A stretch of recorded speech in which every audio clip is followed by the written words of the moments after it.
ॐ अज्ञानतिमिरान्धस्य ज्ञानाञ्जनशलाकया चक्षुरुन्मिलितं येन तस्मै श्रीगुरवे नमः। नमो विष्णुपादाय कृष्णप्रेष्ठाय भूतले श्रीमते भक्तिवेदान्त स्वामीनिति नामिने। नमस्ते सारस्वते देवे गौरवाणी प्रचारिणे निर्विशेष शून्यवादी पाश्चात्य देश तारिणे। जय श्री कृष्ण चैतन्य प्रभु नित्यानंद श्री अद्वैत गदाधर श्रीवासदि गौर भक्त वृंद। हरे कृष्णा कृष्णा कृष्णा हरे हरे हरे राम राम राम हरे हरे। हरे कृष्णा। शेवटच्या दिवसाच्या आजच्या प्रवचनामध्ये चर्चेमध्ये आपल्या सर्वांचं स्वागत आहे। आज आपण शेवटच्या विषयावर आणि सर्वात महत्वाच्या विषयावर चर्चा करत आहोत।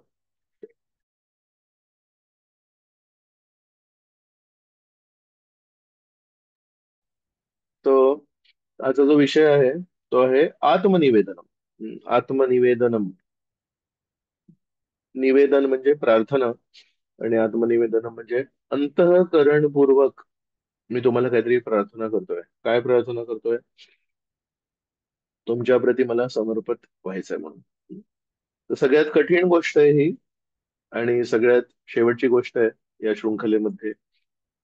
श्रील भक्तिविनोद ठाकूर म्हणतात, मानस देहो गेहो जो किछु मोय आर्पिलु तुआ पदे नंद किशोर। मानस मन माझं, देह माझं शरीर, गेह माझं घर, जो किछु मोर जे काही माझं आहे, आर्पिलू तुआ पदे नंद किशोर, हे परमेश्वरा तुझ्या प्रती मी हे सगळं समर्पित करतोय। तर काही लोक आपली धनसंपत्ती परमेश्वराला देतात पण आपलं मन आपल्या जवळ राखून ठेवतात। काही लोक मन परमेश्वराला देतात पण धनसंपत्ती राखून ठेवतात।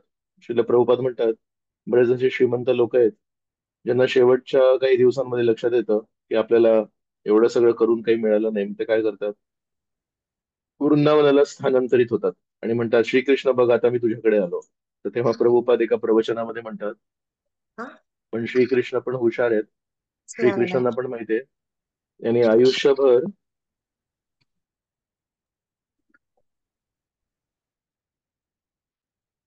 यांनी आयुष्यभर स्वतःच्या हिशोबाने जीवन जगलं आणि आता म्हातारपणी जेव्हा फुल कोमेजायला आलंय तेव्हा ते कोमेजलेलं फुल हा श्रीकृष्णांना अर्पण करतोय।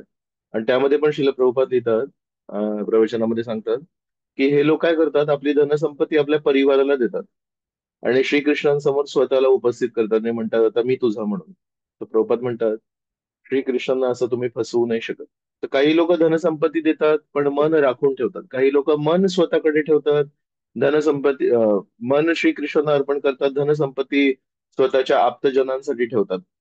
पण इथे जी आपण चर्चा करत आहोत ती आहे मी आणि माझं, अहम आणि मम, जे काही आहे माझ्या मालकीचं, जे काही आहे हे शरीर माझ्या मालकीचं आहे, नियंत्रणाचं आहे, मालकीचं म्हणण्यापेक्षा नियंत्रणाचं म्हणू। माझं मन, माझी संपत्ती, माझी प्रॉपर्टी, जे काही माझ्या नियंत्रणाचं आहे ते सगळं मी श्रीकृष्णांच्या चरणी अर्पण करतो। खूप कठीण आणि अति उच्च स्तर आहे हा, पण तरीही प्रल्हाद महाराजांनी याचा उल्लेख केलाय तर आपण याच्यावर चर्चा करूया। दक्षिण भारतामध्ये श्रीपाद रामानुजाचार्य यांच्याबद्दल आपण नेहमी ऐकलंय आणि रामानुजाचार्य या जगातून जेव्हा गेले त्याच्यानंतर त्याचे पुढचे जे आचार्य होते त्यांचं नाव होतं पराशर भट्ट म्हणून। तर हे पराशर भट्ट रामानुजाचार्याच्या सगळ्यात जवळचे जे शिष्य होते, शिष्य म्हणण्यापेक्षा त्यांच्या जवळचे भक्त होते, ते होते कुरेश म्हणून। तर कुरेश गृहस्थ होते आणि कुरेशांचे सुपुत्र होते हे पराशर भट्ट। तर रामानुजाचार्यानंतर पराशर भट्ट हे गुरु झाले। पराशर भट्टांनी सगळ्यांना मार्गदर्शन केलं। तर हे पराशर भट्ट जन्मापासून खूप श्रेष्ठ भक्त होते। पराशर भट्टांबद्दल खूप साऱ्या स्टोरीज आहेत, त्या आपण कधीतरी चर्चा करूया। पण आज एक खूप विशेष स्टोरी आहे। पराशर भट्ट एकदा आपल्या शिष्यांसह जंगलातून प्रवास करत होते, कुठेतरी जात होते आणि समोरून एक शिकारी आला आणि तो शिकारी त्यांच्या समोर निवेदन करू लागला आणि म्हणाला मला एका प्रश्नाचं उत्तर द्या. तर म्हणाले, हो, सांग काय प्रश्नाचं उत्तर आहे तुझ्या. तर म्हणाले, मी लहानपणापासून शिकारी करतोय. लहानपणापासून मला प्राण्यांना मारण्याची सवय आहे. मला त्यामध्ये काही कमीपणा नाही वाटत, मला त्यामध्ये काही संकोचही नाही वाटत, माझी ट्रेनिंगच झाली आहे तशी. आज काय झालं, आज मी एका सस्याला बघितलं. मी माझा बाण काढला आणि निर्दयपणे, निर्लज्जपणे, न संकोच करता मी तो बाण असा ताणला आणि त्याला मी तो मारणारच होतो. तेवढ्यात त्या सस्याने काय केलं असेल, त्या सस्याने अशा 3 उड्या मारल्या आणि माझ्या पायाजवळ आला आणि का कुणास ठाऊक माझ्या पायांचं चुंबन करू लागला. पहिल्यांदा या जन्मात माझ्या हृदयामध्ये प्राण्यांची हत्या करण्यासाठी संकोच निर्माण झाला. म्हणतायत मी वाघाची शिकार केली आहे, मी सस्यांची शिकार केली आहे, मी सगळ्याची शिकार, हरिणांची शिकार केली आहे, मला आजपर्यंत कधी काही वाटलं नाही हृदयामध्ये. आज तो ससा जेव्हा माझ्या पायांना चुंबन करू लागला, तेव्हा माझ्या हृदयामध्ये संकोच निर्माण झाला. तर याचं कारण काय आहे? पराशर भट्टाने जेव्हा हा प्रश्न ऐकला, तेव्हा पराशर भट्ट बेशुद्ध पडले खाली. शिष्यांनाही लक्षात नाही आलं की काय झालं. त्या शिकाऱ्याला वाटलं मी काही चुकीचा प्रश्न विचारला का. शिष्यांनी थोडं नाम संकीर्तन केलं, त्यांना उभं केलं, उभे झाले आणि थोड्या अर्ध्या बेहोश अवस्थेत होते. तेव्हा तो शिकारी म्हणतो, मला खूप माफ करा, मी काही चुकीचा प्रश्न विचारला, तुम्हाला त्रास दिला, तुम्ही बेशुद्ध झालात, काय झालं सांगा मला जरा. पराशर भट्ट म्हणाले, तुझ्यामुळे मी बेशुद्ध नाही पडलो, माझ्या मनात काही विचार आले. माझ्या मनात विचार आला, हा जो ससा आहे, या सस्याने जाणून बुजून तुझ्या पायांना चुंबन नाही केलं, त्याला माहितीच नाही की तू त्याला बाण मारणार आहेस. त्याला समोर काहीतरी दिसलं, तुझे पाय दिसले, तर त्याला वाटलं चुंबन करावं म्हणून त्याने येऊन चुंबन केलं. तर म्हणाले, समजा एका मनुष्याने जाणीवपूर्वक परमेश्वराच्या चरणांची शरण घेतली, तर तुझ्या कठोर दगडासारख्या हृदयामध्ये पण आज संकोच निर्माण झाला, तर परमेश्वर, त्यांचं हृदय तर लोण्यापेक्षा कोमळ आहे, त्यांच्या हृदयामध्ये काय परिवर्तन होईल. दुसरी गोष्ट म्हणाले, तू कधी त्या सस्याला म्हटलं नाहीयेस की तू माझी शरणागती घे, तू माझ्या चरणांना चुंबन कर. पण म्हणाले, परमेश्वराने भगवद्गीतेमध्ये सांगितलंय, सर्व धर्मान् परित्यज्य माम एकम शरणम व्रज. आणि तिसरी गोष्ट म्हणाले की तू आजपर्यंत कधी तुझ्या हृदयामध्ये कधी अशी भावना नाही झालीये की कोणाप्रती प्रेम करू, कोणाप्रती काही दया करू. परमेश्वर तर सदैव सगळ्यांवर दया करत असतात. तशा त्या हृदयाला जर आज त्या सस्यानी, म्हणजे मी माझ्यासारख्या जीवात्म्याने जर परमेश्वराला सांगितलं मला तुझी शरणागती घ्यायची आहे म्हणून, तर परमेश्वराच्या हृदयामध्ये काय परिवर्तन होईल. हा विचार जेव्हा माझ्या मनात आला, तेव्हा मी कोसळून पडलो, तेव्हा मी बेशुद्ध पडलो.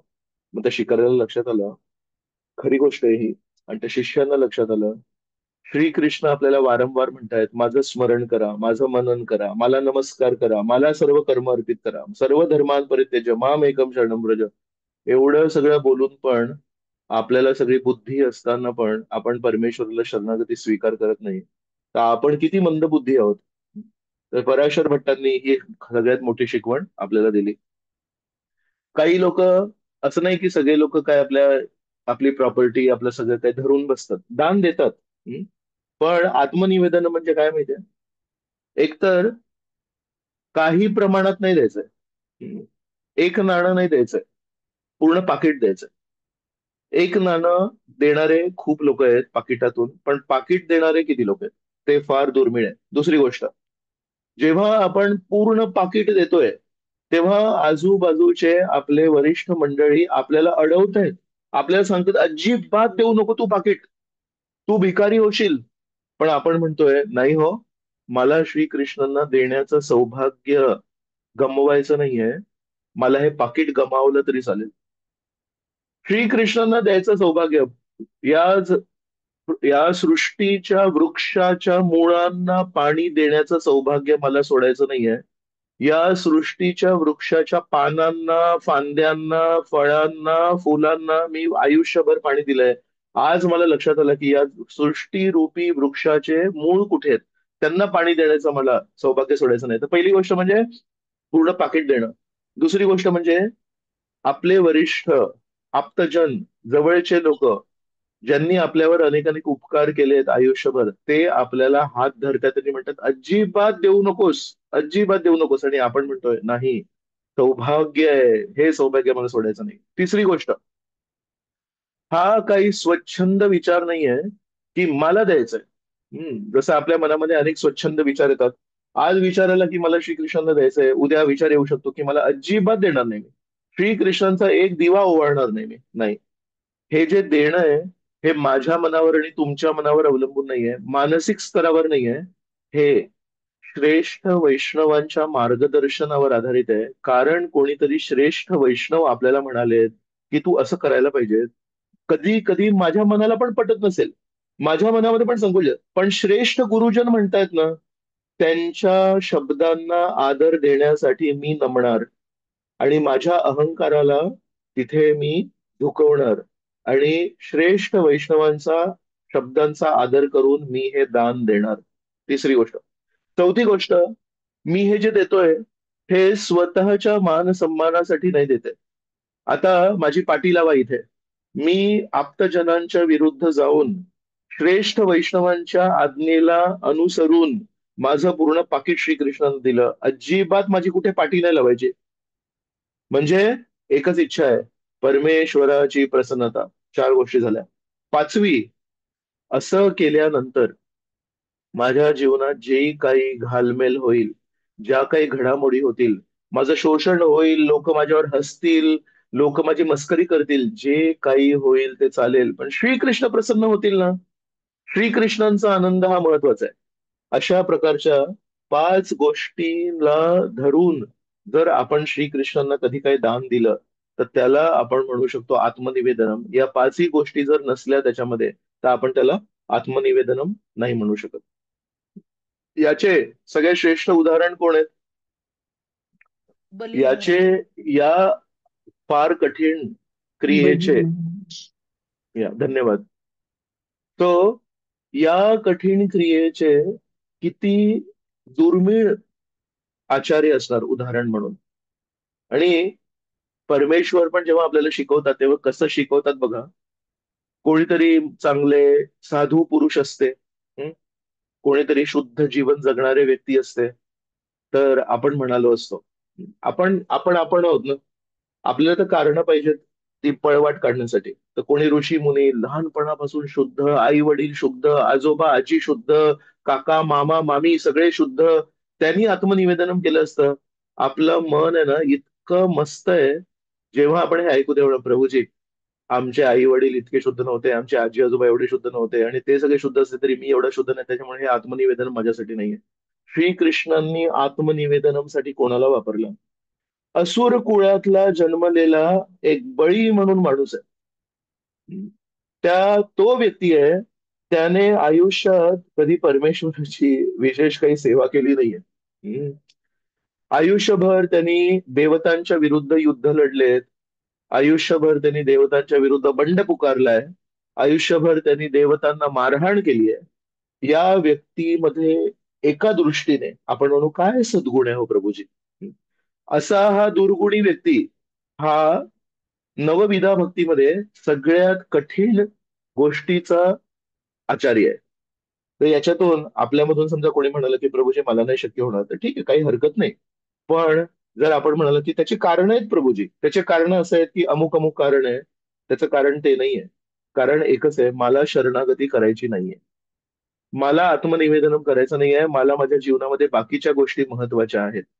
जर बली महाराज ज्यांनी आयुष्यभर देवतांचा विरोध केला, त्यांनी आयुष्यभर मारहाण केली, आयुष्यभर परमेश्वराचे नियम भंग केले, पण तो आत्मनिवेदनमचा जर आचार्य बनू शकतो, तर या जगामध्ये कोणीही व्यक्ती जर जिद्द असेल तर आचार्य बनू शकतो. याच्यावर आपण आणखी चर्चा नंतर शेवटी करूया की बली महाराजांच्या जीवनामध्ये इतके अपात्रता असतानाही त्यांना या कठीण गोष्टीचे ते आचार्य कसे बनले, याच्यावर आपण एक चर्चा करणार आहोत. जर चुकून माकून माझ्याकडून ती चर्चा राहिली तर तुम्ही कृपया मला आठवण करा. तर बली महाराजांचं सारांश रूपी जीवन बघूया आपण. बली महाराज प्रल्हादाचा मुलगा विरोचन आणि विरोचनचे मुलगा बली, आणि राज्य करतायत. असुर कुळामध्ये जन्मल्या कारण तर जय विजय आहेत, हिरण्याक्ष आणि हिरण्यकशिपू आहेत. पण हिरण्याक्ष आणि हिरण्यकशिपू असून त्यांची जी मूळ संस्कृती होती जय विजय, ते तर विसरले ना. परमेश्वराच्या विरुद्ध लढले. तसं बली महाराज पण जरी प्रल्हादाच्या जीव फॅमिलीमध्ये जन्मलेत, कुळामध्ये जन्मलेत, पण त्यांना त्याचं जास्ती काही भान राहिलं नाही आणि नेहमी देवतांच्या विरुद्ध युद्ध लढतायत, त्यांना मारहाण करतायत. एक भीषण युद्ध झालं. तर 8व्या स्कंदामध्ये त्याचं वर्णन आहे. आणि इतकं भीषण युद्ध आहे की पृथ्वीवर युद्ध होत होतं, आकाशामध्ये युद्ध होत होतं, अंतरिक्षामध्ये युद्ध होत होतं. एक पूर्ण अध्याय आहे. काय मारहाण, काय एकमेकांना कापतायत वगैरे, सर्व देवता एका ठिकाणी आणि सर्व असुर एका ठिकाणी. आणि त्या युद्धामध्ये हम्म बळीला मारून टाकलं. देवतांनी बळीला समाप्त केलं. आणि बळीचे गुरु आहेत शुक्राचार्य. शुक्राचार्य खूप मोठे विद्वान व्यक्ती आहेत, जरी चुकीच्या बाजूला आहेत पण खूप विद्वान आहेत. त्यांनी अमृत संजीवनी, त्यांच्याकडे एक फॉर्म्युला आहे, त्याच्याने मृत व्यक्तीला पण जिवंत करू शकतो. त्यांनी बळीला मृत्यू मधून बाहेर काढलं. हं? तर कोणाकोणाकडे कधी कला असते ती. अशा प्रकारे बली उभा झाला. बली म्हणतो, मला या लोकांनी मारून टाकलं काय, आता बघा मी काय करतो. हं? मग त्यांनी एक मोठा विश्वजित यज्ञ सुरू केला. शुक्राचार्यांनी त्यांना मदत केली. विश्वजित यज्ञ समाप्त झाला. विश्वजित यज्ञ जेव्हा झाला, तेव्हा त्या यज्ञ कुंडातून एक उज्ज्वल बाण, तर्कस, बाणाचा तर्कस आणि धनुष्य आला. शुक्राचार्यांनी तो बाणाचा तर्कस आणि धनुष्य बली महाराजांना दिला. बली महाराजांच्या हातामध्ये त्यांनी एक शंख दिला, दिव्य शंख. त्यांना एक दिव्य रथ दिला. त्यांना घोडे दिव्य दिले. आणि त्यांचे आजोबा प्रल्हाद तिथे आले. आणि प्रल्हादाने त्यांच्या गळ्यामध्ये एक पुष्पमाळा घातली जी चमकत होती. अशा प्रकारे आपल्या गुरूंचे आशीर्वाद यज्ञ करून, आपल्या आजोबांचे आशीर्वाद घेऊन बली महाराज आपल्या सैन्यासह, अरे याला तर मारून टाकलं होतं ना आपण, हा कसा जिवंत झाला, स्वर्गाच्या द्वारावर गेले. आणि फक्त त्यांनी तो शंखनाद केला. शंख केला. त्या शंखाच्या आवाजाने, तो शंख ध्वनी इतका जोरदार होता, हे सर्व देवता म्हणाले याला आपण ठार मारलं होतं. काय चमकतोय हा, हा सूर्यासारखा चमकतोय. आणि हा येऊन काय म्हणू आपण, म्हणजे किती याची भावना, एक त्याला मारून टाकलं होतं, एक त्या जिवंत झाला आणि परत आमच्याच घरी येतोय आणि आमच्या घराच्या बाहेर शंख वाजवतोय. म्हणजे याच्याकडे काहीतरी दिव्य शक्ती मिळालेली असणार. सगळे देवता पळून गेले. सर्व देवता आपल्या घराला सोडून, आपल्या संपत्तीला सोडून रेफ्युजी झाले. कशामुळे? बली महाराजांच्या शंखनादामुळे. Can you imagine Bali's power? काय शक्ती असेल, देवता घर सोडून पळून गेले. तर हे बली महाराज आहेत. या बली महाराजांनी अशा प्रकारे स्वर्ग जिंकला. आणि स्वर्ग जिंकला म्हणून पूर्ण ब्रह्मांड जिंकला, नियंत्रकांना बाहेर काढलं. तर सर्व देवता गेले आपल्या आईकडे, अदितीकडे. आणि अदितीने कश्यप ऋषींना विनंती केली. त्यांनी दोघांनी प्रार्थना केली. तर त्यांना एक मुलगा झाला, उपेंद्र. काय म्हणतो आपण, राष्ट्रपती, उपराष्ट्रपती, म्हणजे त्यांच्या खालचं पद. मुख्यमंत्री, उपमुख्यमंत्री, खालचं पद. तसं इंद्राचा लहान भाऊ, इंद्राचा लहान भाऊ कोण होणार? उप इंद्र. म्हणून वामन देवाचं नाव आहे उपेंद्र. तर उपेंद्र आले, वामनदेव आले. खूप सुंदर आकर्षक बटू रूपात, एका ब्राह्मण रूपात आले. आणि हम्म, किती सुंदर आहेत ते, किती आकर्षक आहेत ते. लहान मुलं तशीच आकर्षक असतात. आणि जेव्हा श्रीकृष्ण लहान मुलगा बनून येतात, तेव्हा ते खूप आकर्षक असतात. तेव्हा बली महाराजांच्या सभेत गेले आणि त्यांना म्हणाले, हे बली, तुम्ही तर सर्व ब्रह्मांडाचे मालक आहात, कृपया मला काही दान देणार का? म्हणाले, अरे मी बली आहे, काय पाहिजे तुला? मी पूर्ण ब्रह्मांडावर राज्य करतो, तुला काय पाहिजे सांग. म्हणाले, काही नाही, मला फक्त 3 पाऊल जमीन पाहिजे. बली महाराज म्हणतात, हा हा हा हा हा, तुझं उंची जेवढी कमी आहे तुझी, तेवढे तुझी बुद्धी पण कमी आहे. तुला काही अक्कल नाही. अरे जास्ती मग काहीतरी अक्कल आहे की नाही तुला? माझ्याकडे सगळं काही आहे, काय पाहिजे तुला? म्हणजे नाही हो, मी समाधानी ब्राह्मण आहे, मला फक्त 3 पाऊल जमीन पाहिजे. बली महाराज म्हणाले, ठीक आहे, तुमची जशी इच्छा. अहंकाराने युक्त होऊन बली महाराजांनी हातामध्ये पाणी घेतलं आणि म्हणाले, ओम म्हणणार होते. तेवढ्यामध्ये शुक्राचार्य म्हणतात, थांब बली, अजिबात तू याला कबूल करू नको. हा जो लहानसा सुंदरसा गोड बोलणारा सो कॉल्ड तथाकथित समाधानी ब्राह्मण आहे, हा तुला फसवायला इथे आलाय. हे विष्णू आहेत. आणि बघ आता काय होईल. हे तुला काहीतरी मोठी गोष्ट मागतील आणि यांना तू अजिबात दान द्यायचं नाही. तर ज्ञान आहे, पण ते ज्ञान कशासाठी आहे? परमेश्वराच्या विरोधासाठी आहे. तर कोणी असं समजू नये की ज्ञानी व्यक्ती सगळे परमेश्वराला शरण जातात. तर म्हणून श्रीकृष्ण भगवद्गीतेमध्ये म्हणतात, मनुष्याणाम सहस्त्रेषु, हजारो हजारो मनुष्यातून एखाद्या व्यक्तीला बुद्धी येते आणि एखादा व्यक्ती शरणागत जातो श्रीकृष्णांना. सगळे लोक ऐकतात. मग आता कालच कोणतरी आपलं आपल्या सर्वांचं वर्णन करत होते कोणीतरी आणि म्हणाले, प्रभूजी कळतंय पण वळत नाही हो. ती पूर्ण मनुष्य समाजाची हे आहे. दुर्योधनाला डोळ्यासमोर सगळं काही होत होतं, पण म्हणाला अजिबात शरणागती करणार नाही. तसं शुक्राचार्य आहेत, खूप ज्ञानी व्यक्ती आहेत. ही पूर्ण कथा समाप्त झाल्यानंतर जेव्हा वामन देवांनी बली महाराजांना शिक्षा दिली, अमुक तमुक सगळं झालं, त्याच्यानंतर शुक्राचार्य काय म्हणतात माहितीये? शुक्राचार्य म्हणतात, गुरुणाम च लघुनाम च गुरुणी च लघुनी च. म्हणजे या जगामध्ये असं आहे, लहान आजारांना सिंपल औषध असतं आणि कठीण कठीण आजारांना खूप महागडं किंवा खूप जोरदार पॉवरचं औषध असतं. पण म्हणतात, एक अशी गोष्ट आहे जी सगळ्या आजारांना, सगळ्या चुकांना, सगळ्या दोषांना चालते. तर काय म्हणतात शुक्राचार्य? अनुसंकीर्तनम तव.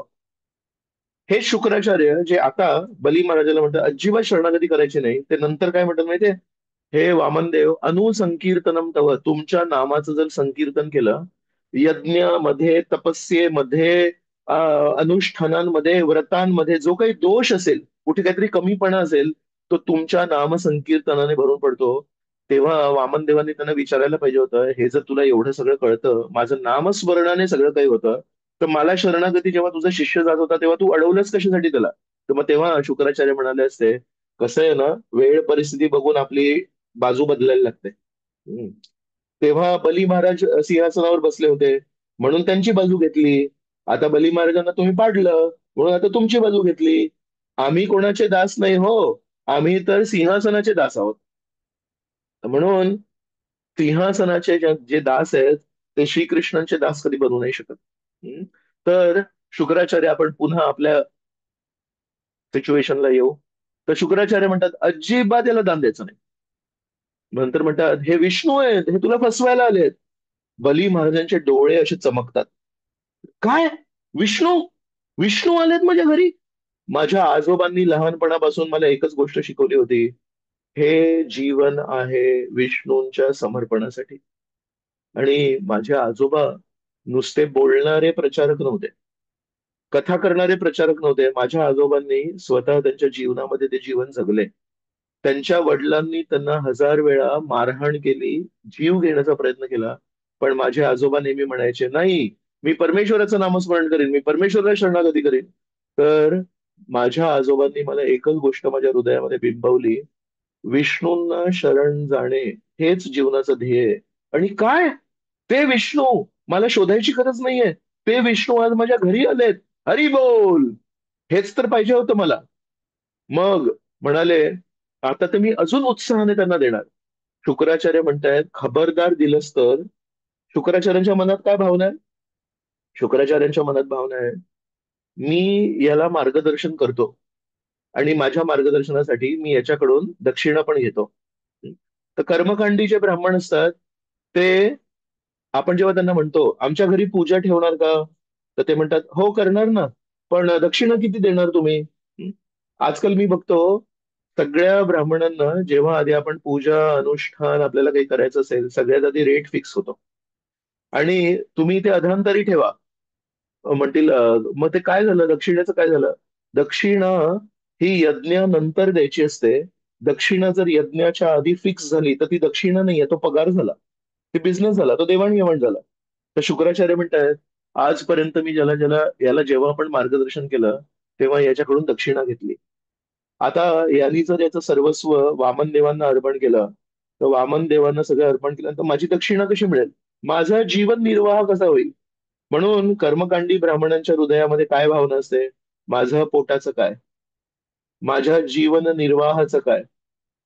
पण केवळ वैष्णव असतात, ते म्हणतात, मार्गदर्शन देतात तेव्हा मनात म्हणतात, अजिबात तुमच्याकडून काही घेणार नाही, उलट एकच गोष्ट घेईन, कमिटमेंट.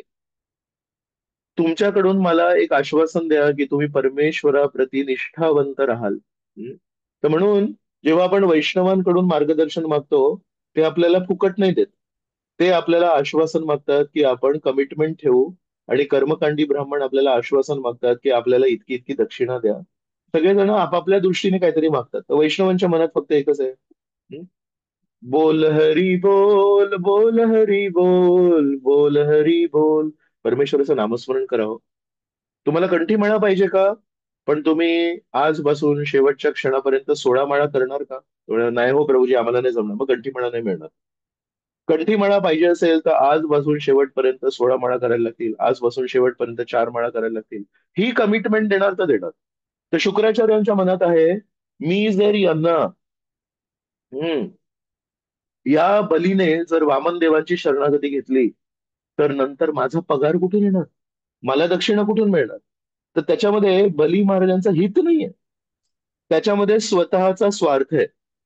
बली महाराजांना लक्षात येतं, माझ्या आजोबांनी मला शिकवलं विष्णूला शरणागती जाणं, आणि माझे गुरु जे मला त्या मार्गावर मार्गदर्शन करायला पाहिजेत, मला प्रोत्साहन द्यायला पाहिजे, मला म्हणायला पाहिजे, हरी बोल, चल शरणागत हो तू, अजून काय आहे, मी पण तुझ्या पाठीपाठी येतो, तू माझा गुरु. ते मला अडवतात. बली महाराजांच्या हृदयामध्ये आजोबांच्या शिकवणीने इतकं मोठं घर केलं होतं. का मोठं घर केलं होतं? कारण आजोबा पण आजोबा होते. आजोबांनी काय केलं होतं? आजोबांनी फक्त प्रवचन दिले नव्हते, आजोबांनी स्वतः तसं जीवन जगलं होतं. जेव्हा आपण जे काही बोलतोय त्या अनुसार स्वतःचं जीवन जगतो आणि जगल्यानंतर बोलतो, तेव्हा आपल्या शब्दांमध्ये वजन येतं. आपण जेव्हा न जगता बोलतो, त्याच्याने आपण लोकांच्या बुद्धीला प्रभावित करतो. पण जेव्हा आपण जगून बोलतो, तेव्हा आपण लोकांच्या हृदयाला, त्यांच्या चेतनेला प्रभावित करतो. आजोबा आयुष्यभर हा सगळ्या अडथळ्यांना विरुद्ध जाऊन जगले होते.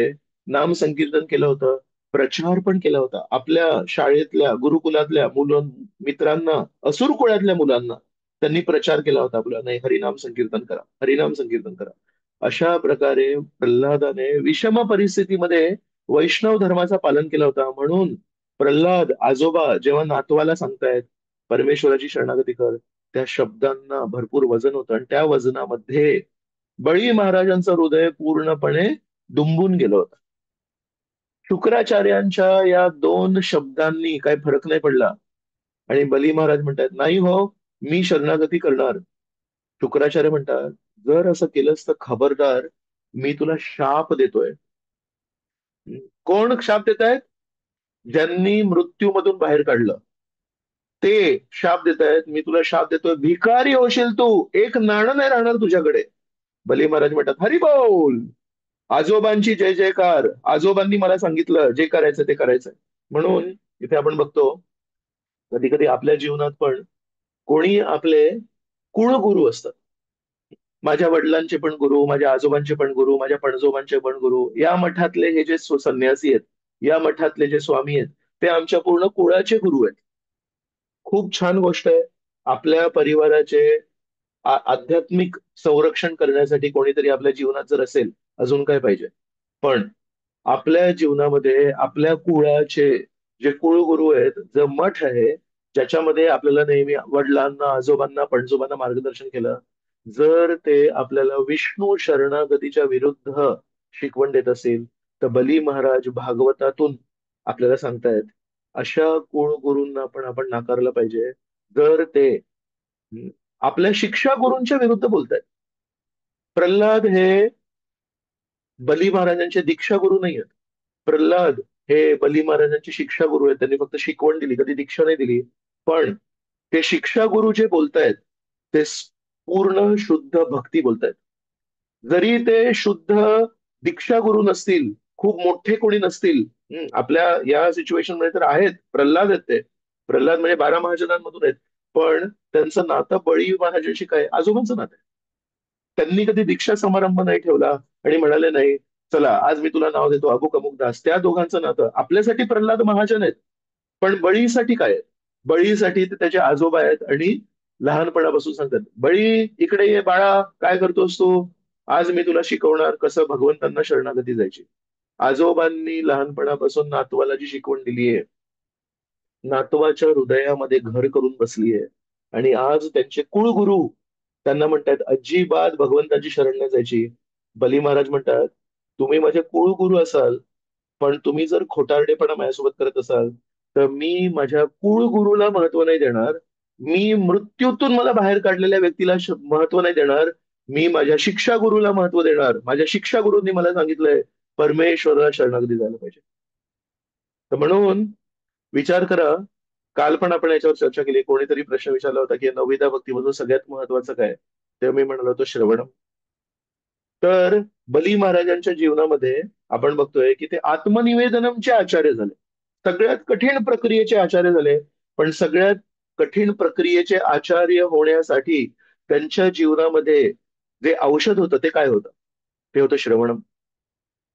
जर प्रल्हाद महाराजांनी त्यांना श्रवणम नसतं करून दिलं, आज बली महाराज आत्मनिवेदनमचे आचार्य झाले. म्हणून पहिली प्रक्रिया होती सगळ्यात सोपी. काय करायचं? जाऊन बसायचं फक्त. कान ओपन ठेवायचे, डोळे बंद करायचे आणि ध्यानपूर्वक उपाशी तृषार्थ व्यक्तीसारखं श्रवण करायचं. हम्म. आणि ती जर गोष्ट आपण केली, तर आपल्यामध्ये काय सामर्थ्य येतं? आपल्यामध्ये सामर्थ्य येतं, आत्मनिवेदनम करू शकतो आपण. पहिल्या गोष्टीतून शेवटची गोष्ट करू शकतो. पहिली गोष्ट सगळ्यात सोपी आणि शेवटची गोष्ट सगळ्यात कठीण. पण पहिल्या गोष्टीमध्ये आणि शेवटच्या गोष्टीमध्ये एक धागा आहे. काय आहे तो? तो धागा आहे, जर आपण ध्यानपूर्वक श्रवण केलं, तर आपण हृदयपूर्वक आत्मनिवेदन करू शकतो. काय सुंदर गोष्ट आहे ही. तर शुक्राचार्य त्यांना थांबवण्याचा प्रयत्न करतायत आणि बली महाराज म्हणतात अजिबात मी थांबणार नाही. शेवटी शाप दिला शुक्राचार्यांनी. बली महाराज म्हणतात, तुमचे शाप तुमच्या ठिकाणी, परमेश्वराचे आशीर्वाद परमेश्वराच्या ठिकाणी. म्हणाले ओम. ओम म्हणाले. ओम म्हणाले म्हणजे झालं, दान दिलं. लगेच वामन देवांनी त्यांचं रूप विस्तारित केलं. पहिल्या पावलाने त्यांनी सर्व वरचे ग्रह लोक त्यांनी हे केले, पूर्ण कव्हर केले. आणि दुसऱ्या पायाने त्यांनी खालचे सगळे ग्रह वगैरे कव्हर केले. पूर्ण ब्रह्मांड त्यांनी कव्हर केलं. आता बली महाराजांना म्हणतात, तू मला 3 पाऊल जमीन म्हणाला होतास, 2 पावलांमध्ये मी तुझी सगळी प्रॉपर्टी घेतली, आता सांग काय करायचं? तिसरं पाऊल कुठे ठेवायचं? बली महाराजांच्या जीवनामध्ये काय परिस्थिती आली आहे, त्याचे जीवन दान देणारे गुरु म्हणतात अजिबात करू नको. त्याच्या विरुद्ध जाऊन बली महाराजांनी दान दिलं. आणि आता ज्यांना दान दिलं तेच व्यक्ती त्यांना प्रश्न विचारतायत, तू कमी पडलास रे, तिसरं पाऊल कुठे ठेवू? तेव्हा बली महाराज म्हणतात, माझ्या डोक्यावर ठेवा तुम्ही. मी माझं जे आहे ते तुम्हाला दिलं, पण मी स्वतःला तुम्हाला नाही दिलं. तिथे मी कमी पडलो, तर कृपया माझ्यावर ठेवा. लगेच वामन देवांनी तिसरं पाऊल त्यांच्या डोक्यावर ठेवलं. पण त्यांच्याकडून एक चूक झाली ना. बली महाराजांनी काय कबूल केलं होतं? 3 पाऊल जमीन देणार. 3 पाऊल जमीन दिले का? नाही दिले. तर म्हणून वामन देवांनी त्यांना शिक्षा देण्याचं ठरवलं आणि वरुण पाश घेतले. वरुण पाशाने बली महाराजांना असं गुंडाळलं, त्यांना बांधलं आणि एका गुन्हेगारासारखं, गुन्हा केल्यावर कसं बांधतात पोलीस, तशा प्रकारे त्यांना बांधलं. कोणासमोर बांधलं? त्याच गुरूंसमोर, जे गुरु म्हणत होते करू नकोस भिकारी होशील. आणि झाले भिकारी, पण भिकारी होऊन थांबलं नाही. त्यांच्या समोर आता एका कैद्यासारखं त्यांना बांधलंय. त्यांची प्रजेसमोर त्यांना बांधलंय.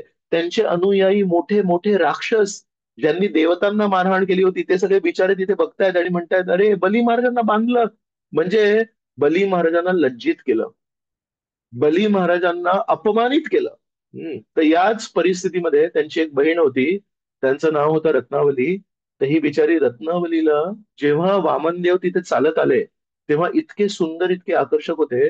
त्या रत्नावलीला वामनदेवांप्रती वात्सल्य भाव निर्माण झाला. काय हा सुंदर गोंडस लहान मुलगा, हा माझ्या मुलासारखाच वाटतोय, अशी भावना निर्माण झाली होती. नंतर त्याच गोंडस बाळाने जेव्हा त्यांच्या भावाला अशा प्रकारे अपमानित केलं, त्यांच्या हृदयामध्ये विष निर्माण झालं. आणि ही रत्नावली नंतर पूतना बनून आली. तर पूतना बनून काय आली? तिच्या मनामध्ये दोन भावना होत्या. वात्सल्याची भावना होती, पण जेव्हा वामनदेव अशा क्रूरपणे निष्ठुरपणे वागले, तेव्हा त्यांच्या हृदयामध्ये विष निर्माण झालं. ते विष आणि वात्सल्य मिक्स झालं, आणि नंतर परमेश्वराने त्यांना पूतनेचं स्थान दिलं. परमेश्वर काय म्हणतात? तुमच्या मनामध्ये माझ्याबद्दल ज्या ज्या भावना आहेत, त्याला मी नेहमी प्रतिसाद देणार. तर जर परमेश्वराने या रत्नावलीला पूतनेचं स्थान दिलं, की बाबा तू तुझं बघ, बाबा तुझं विष आणि तुझं वात्सल्य मिक्स करून तुला माझ्या सोबत जे काही करायचं ते कर, मी काय तुला थांबवणार नाही. जर आपण आज ठरवलं, मला वात्सल्य प्लस विष नाही, मला वात्सल्य प्लस समर्पण परमेश्वरला अर्पण करायचंय, आपल्याला पुढच्या जन्मामध्ये श्रीकृष्ण ती संधी देतील.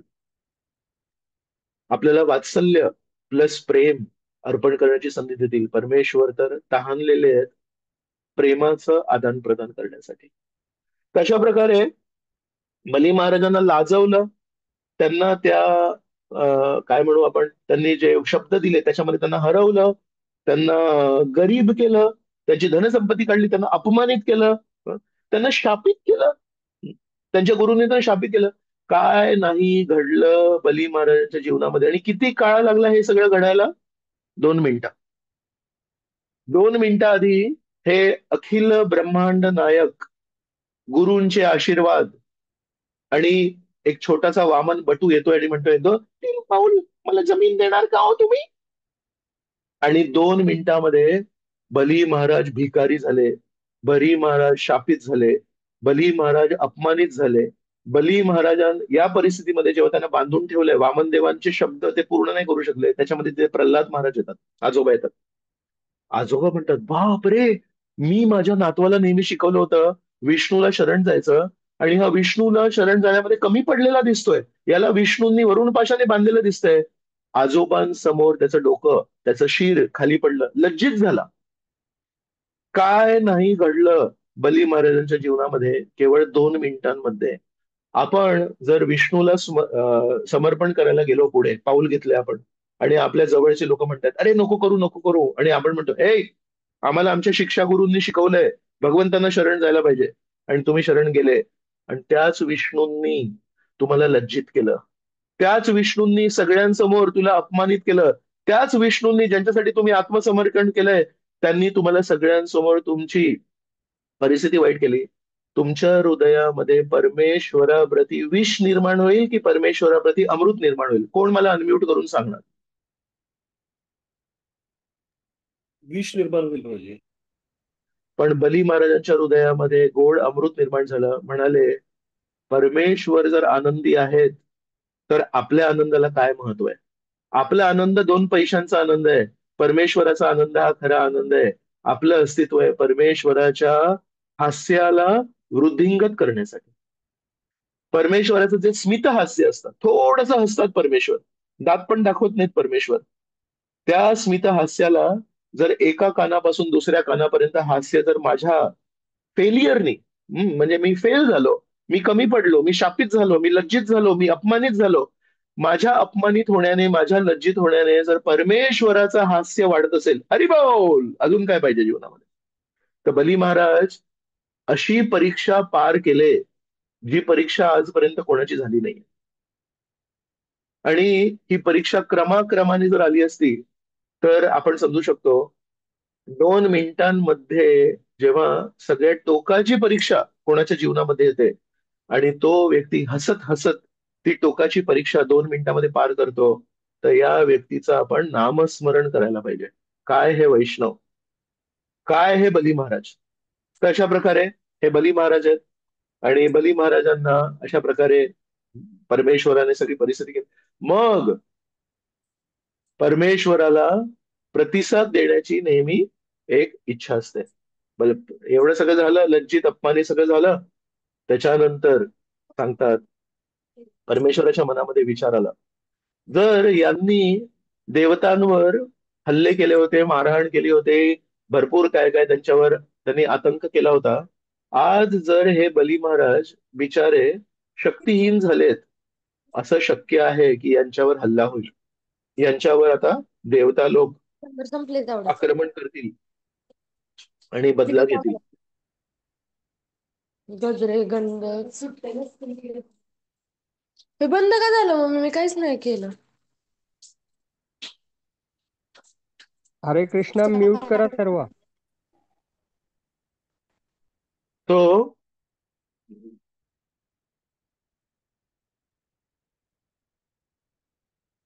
बली महाराज बली महाराज तो वामनदेव म्हणतायत आता बिचारे हे शक्तिहीन झाले, यांची शक्ती गेली आणि यांच्यावर आता बदला घेऊ शकतात, देवता बदला घेऊ शकतात.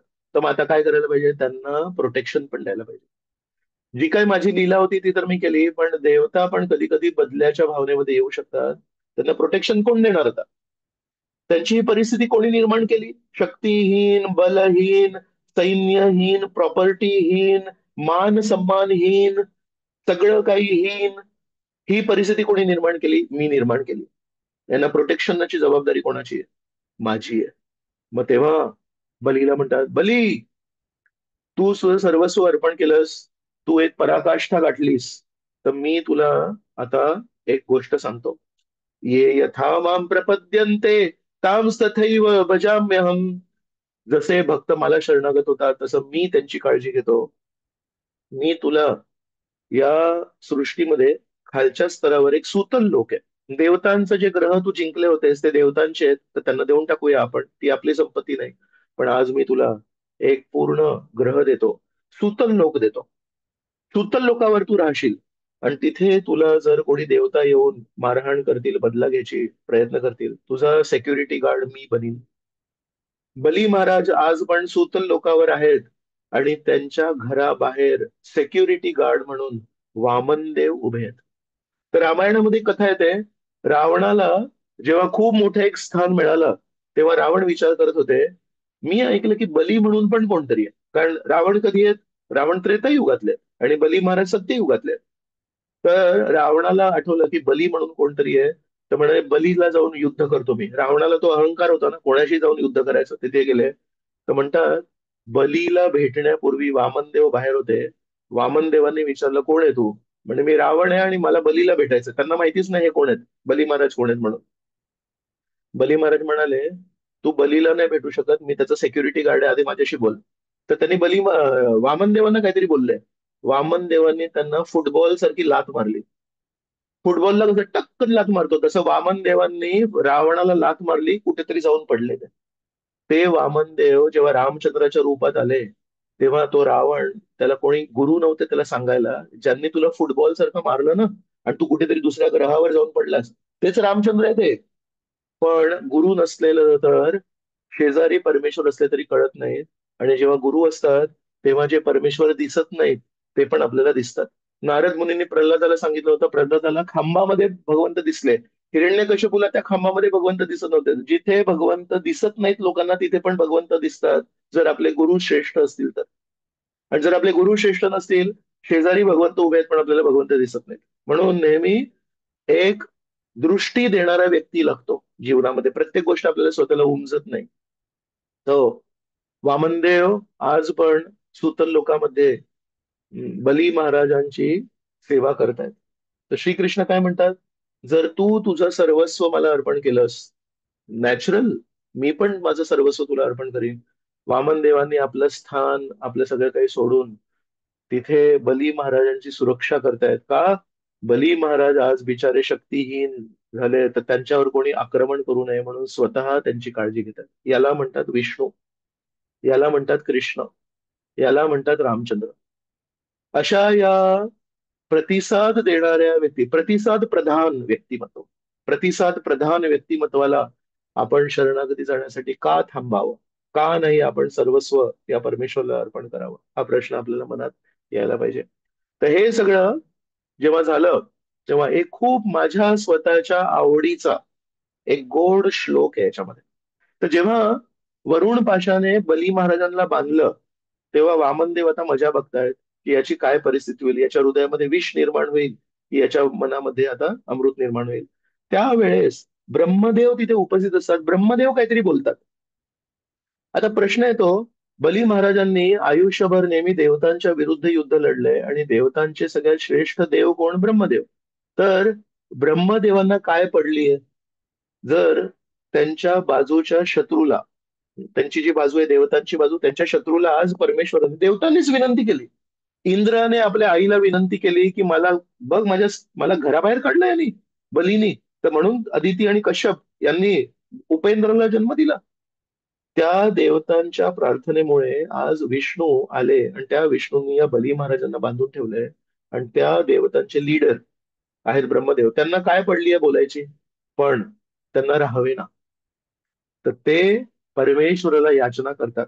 यत पादयोरषटधी सलिलम प्रदाय दुर्वांकुरैरपि विधाय सतीं सपर्याम अपि उत्तमां गतिमसौ भजतां त्रिलोकीन् दाश्वान अविक्लवमन कथमार्तिमृच्छेद. खूप सुंदर गोड श्लोक आहे हा. ब्रह्मदेव वामनदेवांना बली महाराज बांधलेले आहेत, त्याच्या उपस्थितीमध्ये काय प्रार्थना करतात म्हणतात, यत पादयोर अशठधी सलिलम प्रदाय. अशठ, शठ म्हणजे आपल्याला मराठीमध्ये माहितीये, शठ म्हणजे अ, जो डुप्लिसिटस आहे, तो दोन, कधी असं बोलतो कधी तसं बोलतो. काय म्हणू, खल खल व्यक्ती येतो. तर म्हणतात, जर कोणी अशठ वृत्तीने तुम्हाला पाणी अर्पण केलं, जळ अर्पण केलं, ज्याला काही किंमत नाहीये, दुर्वांकुरैरपी, कोणी जर परमेश्वराला दुर्वा अर्पण केले, अशठधी पण शुद्ध भावनेने, काही त्याच्यामध्ये देवाणघेवाणाची भावना नाही. अंकुर, अंकुर म्हणजे फुलं पण नाही, जे फुलं अजून उमललेले नाहीयेत ते फुलं पण जर तुम्हाला अर्पण केले, तर म्हणतात त्याला पण अपि उत्तमाम गतीम, तुम्ही त्याला वैकुंठ देता. नाही, श्रीकृष्णांनी म्हटलंय, पत्रम पुष्पम फलम तोयम यो मे भक्त्या प्रयच्छति. ब्रह्मदेव आज वामन देवांना आठवण करून देत आहे, तुम्हाला कोणी पाणी दिलं, तुम्हाला कोणी दुर्वा दिला, तुम्हाला कोणी अंकुर दिले, पण अशठधी, त्याच्यामध्ये साधेपणा पाहिजे, तर तुम्ही त्याला वैकुंठ देता. मग म्हणतात, दाश्वन अविक्लव मन, या बली महाराजांनी तुम्हाला अविक्लव मन, मनामध्ये त्यांच्या कुठे दोष नाही आला, थोडी प्रॉपर्टी माझ्यासाठी ठेवतो आणि बाकीची विष्णूला देतो. म्हणतात मनामध्ये त्यांच्या त्या परिस्थितीमध्ये सगळं काही वाईट झालं, सगळ्यांच्या हृदयामध्ये विष निर्माण झालं, पण ज्याच्या सोबत ते वाईट होत होतं त्याच्या हृदयामध्ये विष निर्माण नाही झालं. म्हणतात अविक्लव मन, याच्या मनामध्ये काही विपर्यास नाही झाला. अशा व्यक्तीला कथम आरती मृच्छे, अशा व्यक्तीच्या जीवनामध्ये तुम्ही कष्ट कसे काय देऊ शकता. तर मी नेहमी विचार करतो, जेव्हा आपण प्रामाणिक असतो, आपल्या हृदयामध्ये जेव्हा कधी कोणाप्रती वाईट भावना नसते, आणि जेव्हा आपल्या विरुद्ध सगळं काही आपल्या विरुद्ध चाललंय, तेव्हा कोणी ना कोणी एक प्रामाणिक श्रेष्ठ वैष्णव उभे राहतात आणि आपली बाजू घेतात. आणि कोण आहेत ते वैष्णव? कधी कधी ते अपोजिट साईडचे वैष्णव असतील. ऍक्च्युली पूर्ण जग आज बली महाराजांच्या विरुद्ध आहे. सगळे बिचारे, कोणी त्यांच्यावर हसतायत, इंद्रदेव वगैरे हसतायत, आणि त्यांचे फॅमिली मेंबर्स रडतायत की आमच्या बली महाराजांचं असं काय झालं. अशा या विपरीत परिस्थितीमध्ये एक वैष्णव उभे झाले, ब्रह्मदेव, आणि ब्रह्मदेव म्हणतात वामनदेव हे चुकीचं आहे. साधारण साधारण गोष्टी तुम्हाला अर्पण केले तर तुम्ही मुक्ती देता, वैकुंठ देता, आणि आज या बली महाराजांनी तुम्हाला सर्वस्व अर्पण केलं आणि तुम्ही त्याला बांधू कसे शकता, कथम आरती मृच्छेत. ते वामनदेवला प्रश्न विचारतायत, ते त्यांना उत्तर आहे, असं कसं करू शकता तुम्ही. तर हा इतका गोड श्लोक आहे. हा आहे स्कंद क्रमांक 8, अध्याय क्रमांक 22 आणि श्लोक क्रमांक 23. हा श्लोक नंतर तुम्ही कधी वेळ मिळाला तर वाचा. याच्यामध्ये एक लक्षात येतं, जर आपण आपल्या हृदयामध्ये प्रामाणिक राहिलो, कितीही संकट आपल्या जीवनामध्ये येऊ दे, कितीही संघर्ष आपल्या जीवनामध्ये येऊ दे, कधी परमेश्वराच्या शत्रूंमुळे येऊ दे, कधी परमेश्वरामुळे येऊ दे, पण कोणी ना कोणी एक वैष्णव उभा होणार आणि तो आपली बाजू घेणार आणि तो म्हणणार नाही हो, पण हा प्रामाणिक वैष्णव आहे, या प्रामाणिक वैष्णवाला शिक्षा देण्याची गरज नाहीये. तर याच्यामध्ये आपली आशा आहे. अशा या उच्च स्थानाला प्राप्त करण्यासाठी बली महाराजांची काय पात्रता आहे. जसं मी सांगत होतो, आयुष्यभर त्यांनी देवतांच्या विरुद्ध गेले. तर एका अर्थाने आपण म्हणू शकतो, त्यांची लाईफस्टाईल तशी नव्हती, त्यांची दिनचर्या तशी नव्हती, त्यांची लाईफस्टाईल तशी नाहीये त्यांची, त्यांचा संघ पण तसा नाहीये. सगळे राक्षस लोक त्यांचा संघ आहेत. त्यांच्या भावना पण तशा नाहीयेत. नाहीतर कशाला गेले असते त्या बाजूला. त्यांचे गुरु पण तसे नाहीयेत. त्यांची लाईफस्टाईल तशी नाही, त्यांचा संघ तसा नाही, त्यांच्या भावना तशा नाही, त्यांचे गुरु तसे नाही, त्यांचं राहणीमान तसं नाही. मग काय पात्रता आहे त्यांची? त्यांची पात्रता आहे, श्रवण केलं होतं त्यांनी. जेव्हा जेव्हा आजोबांनी त्यांना सांगितलं होतं तेव्हा कान मोकळे ठेवून त्यांनी सांगितलं होतं, आजोबा तुम्ही जे सांगाल ते मी ऐकणार. जर एका शुद्ध वैष्णवाकडून आपण श्रवण केलं, त्या श्रवणाचे बीज आपल्या हृदयामध्ये कधी अंकुरित होतील आणि त्या रोपावर प्रेमाचे फळ कधी लागतील हे परिस्थिती ठरवेल. पण आपल्या हृदयामध्ये आपण नेहमी प्रेमाचे बीज एका शुद्ध वैष्णवाच्या मुखातून जेव्हा हरिकथा येते, तेव्हा त्या हरिकथेमध्ये प्रेमाचे बीज असतात. ते प्रेमाचे बीज आपण आपल्या हृदयामध्ये स्वीकार करायला पाहिजेत. जे जे लोक एका शुद्ध वैष्णवाच्या वाणीचे प्रेमाचे बीज अदृश्य रूपामध्ये जे निघतात बाहेर, ते जेव्हा हृदयामध्ये स्वीकार करतात, तो व्यक्ती उद्या उत्तम भक्त होणारच. आणि त्याचं श्रेष्ठ उदाहरण आहे बली महाराज. तर अशा प्रकारे आपण नेहमी हे लक्षात ठेवायला पाहिजे की जर खरोखर भक्तीमध्ये अग्रेसर व्हायचं असेल, श्रवणमची संधी कधीही सोडायला नाही पाहिजे. श्रवणमच्या संधीमध्ये सगळं आध्यात्मिक यश लपलेलं आहे.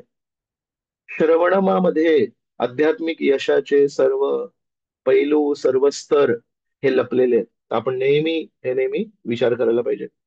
तशा प्रकारे आत्मनिवेदन बली महाराजांनी केलं. शेवटचा मुद्दा आपल्यासाठी, प्रभूजी आम्ही काय करायचं?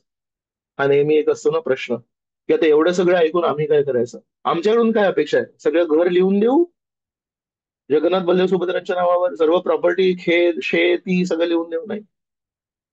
प्रश्न तो नाहीये की आपण काय देतो. प्रश्न हा आहे की बली महाराजांनी कुठल्या भावनेने दिला. प्रश्न हा आहे की तर गुरूंचा विरोध, नातेवाईकांकडून, काही लोकांकडून प्रोत्साहन आणि मित्रमंडळीकडून विरोध, अं, शिक्षा गुरूंचे शब्द, हे सगळे एकत्र आतमध्ये वादळ चालू आहे बली महाराजांच्या. 2 मिनिटामध्ये हे वादळ उद्भवलंय.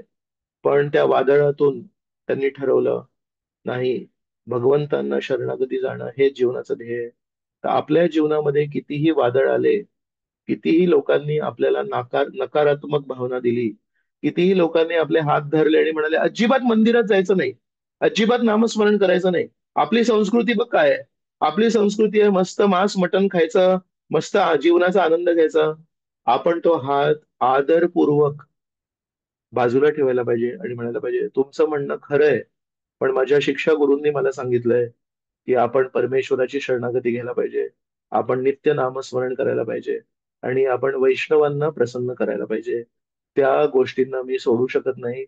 ज्या गोष्टी तुम्ही सांगताय ते तुमच्यासाठी चांगले असतील, पण माझ्यासाठी नाही आहेत. तर म्हणून मनामध्ये नेहमी भावना की परमेश्वराला प्रसन्न करण्यासाठी जे जे गरजेचं आहे ते मी करणार. परमेश्वराला दुखी करण्यासाठी जे जे गरजेचं आहे ते मी निश्चयपूर्वक नाकारणार. कोण शिकवणार मला परमेश्वराला प्रसन्न करण्यासाठी काय काय अनुकूल गोष्टी आहेत आणि परमेश्वराला त्रास देण्यासाठी काय काय अनुकूल गोष्टी आहेत ते कोण शिकवणार? आपले शिक्षा गुरु, आपले दीक्षा गुरु श्रील प्रभुपाद आपल्याला शिकवणार. परमेश्वराला खूप त्रास होतो असं केलं तर, परमेश्वराला खूप आनंद होतो असं केलं तर, आपण कुठेतरी आपल्या हृदयाच्या पाठीवर आज बली महाराजांना नमस्कार करून, बली महाराजांना आपण दंडवत प्रणाम करून एक वाक्य लिहायला पाहिजे, मी परमेश्वराला नेहमी आनंद देण्यासाठी जे काही गरजेचं आहे ते करणार आणि परमेश्वराला दुखी करण्यासाठी जे काही आहे ते नेहमी मी टाळणार. आणि हे मार्गदर्शन मला माझे गुरुजन नेहमी करत असतात, त्याला मी आत्मसात करणार. तर प्रभुपादांनी त्यांचं हृदय त्यांच्या तात्पर्यांमध्ये दिलंय आणि प्रभुपादांचे शुद्ध भक्त शिष्य आज आपल्या डोळ्यासमोर उपस्थित आहेत आणि प्रचार करतायत. यांचे शब्द आपण शिरोधारी करायला पाहिजेत आणि त्यांचे शब्द शिरोधारी करताना लोक आपल्यावर हसतील, आपले नातेवाईक आपली मस्करी करतील, पण त्यांना आपण नमस्कार करायला पाहिजे आणि म्हणू, काहीही हरकत नाही, तुम्ही नमस्कार, तुम्ही मस्करी करा, पण आम्ही आज ठरवलंय बली महाराजांचं अनुसरण करायचंय. बली महाराजांसारखं आम्हाला जीवन जगायचंय. आणि जर खरोखर मार्गक्रमण करायचं असेल तर नेहमी परमेश्वराला प्रसन्न करण्यासाठी जे लोक आपापल्या जीवनामध्ये आत्मसमर्पण केलेत त्यांना पण मदत केली पाहिजे. आत्मसमर्पणाचा एक भाग आहे स्वतःला आत्मसमर्पण करायचं, आणि दुसरं आहे जे आपले गुरु महाराज स्वतःला जीवनाला आत्मसमर्पण करून या वयात पण इतका प्रचार करतायत, इतका प्रसार करतायत, इतकं लोकांना विनवण्या करतायत शुद्ध भक्ती करण्यासाठी, त्यांना आपण यथाशक्ती मदत केली पाहिजे. जर आपण म्हणालो आत्मनिवेदनाचा प्रोजेक्ट माझा पर्सनल प्रोजेक्ट आहे, त्या पर्सनल प्रोजेक्टला काय किंमत आहे? पण ज्यांनी शुद्ध जीवन जगलंय आपल्या डोळ्यासमोर, आपलं किती मोठं सौभाग्य आहे की आज पण आपले गुरु महाराज आपल्या डोळ्यांसमोर उपलब्ध आहेत आणि ते शुद्ध जीवन जगतायत, आणि सकाळ दुपार संध्याकाळ 24 तास शुद्ध समर्पणाच्या भावनेने जीवन जगतायत. या व्यक्तीला जर आपण समर्पण केलं तर आपण त्या व्यक्तीला समर्पण करतोय ज्या व्यक्तीने परमेश्वराला समर्पण केलंय. आपल्याकडे कमीत कमी ही संधी तर उपलब्ध आहे, परमेश्वरला समर्पण करण्याऐवजी आपण त्या व्यक्तीला समर्पण करू शकतो ज्यांनी स्वतःचं जीवन परमेश्वराच्या चरणी समर्पित केलं. म्हणून वामनदेव जरी आपल्या जीवनात नसतील आले आपल्याला भिक्षा मागायला, पण आपले गुरु महाराज आपल्या जीवनामध्ये भिक्षा मागायला आलेत आणि म्हणतायत मला मदत करणार का? प्रचार कार्यामध्ये मला मदत करणार का? भक्तांची काळजी घेण्यामध्ये मला मदत करणार का? तर आपण फक्त नामस्मरण जर केलं तर आपण चांगले वैष्णव आहोत. पण जर आपण आपल्या आजूबाजूच्या भक्तांची काळजी घेतली, आपण आजूबाजूच्या प्रांतामध्ये परिसरामध्ये प्रचार कार्यामध्ये जर मदत केली, तर आपण पण कुठेतरी श्रेष्ठ वैष्णव बनू. आपण चांगले वैष्णव तर आहोतच, 16 माळा 4 नियम करतोय, पण आपल्याला जर श्रेष्ठ वैष्णव बनायचं असेल तर गुरु महाराज म्हणतायत माझ्या शिष्यांची काळजी घेणार का? मला प्रत्येक शिष्याची काळजी घ्यायला जमत नाहीये. मला प्रत्येक मंदिरामध्ये जाऊन तिथे काय होतंय, तिथे योग्य चाललंय का, ते करायला वेळ नाहीये. तर कृपया माझ्या अधिकारामध्ये, माझ्या क्षेत्रामध्ये जे जे काही प्रचार कार्य चालू आहे त्याला पुढे नेण्यासाठी मला मदत करणार का?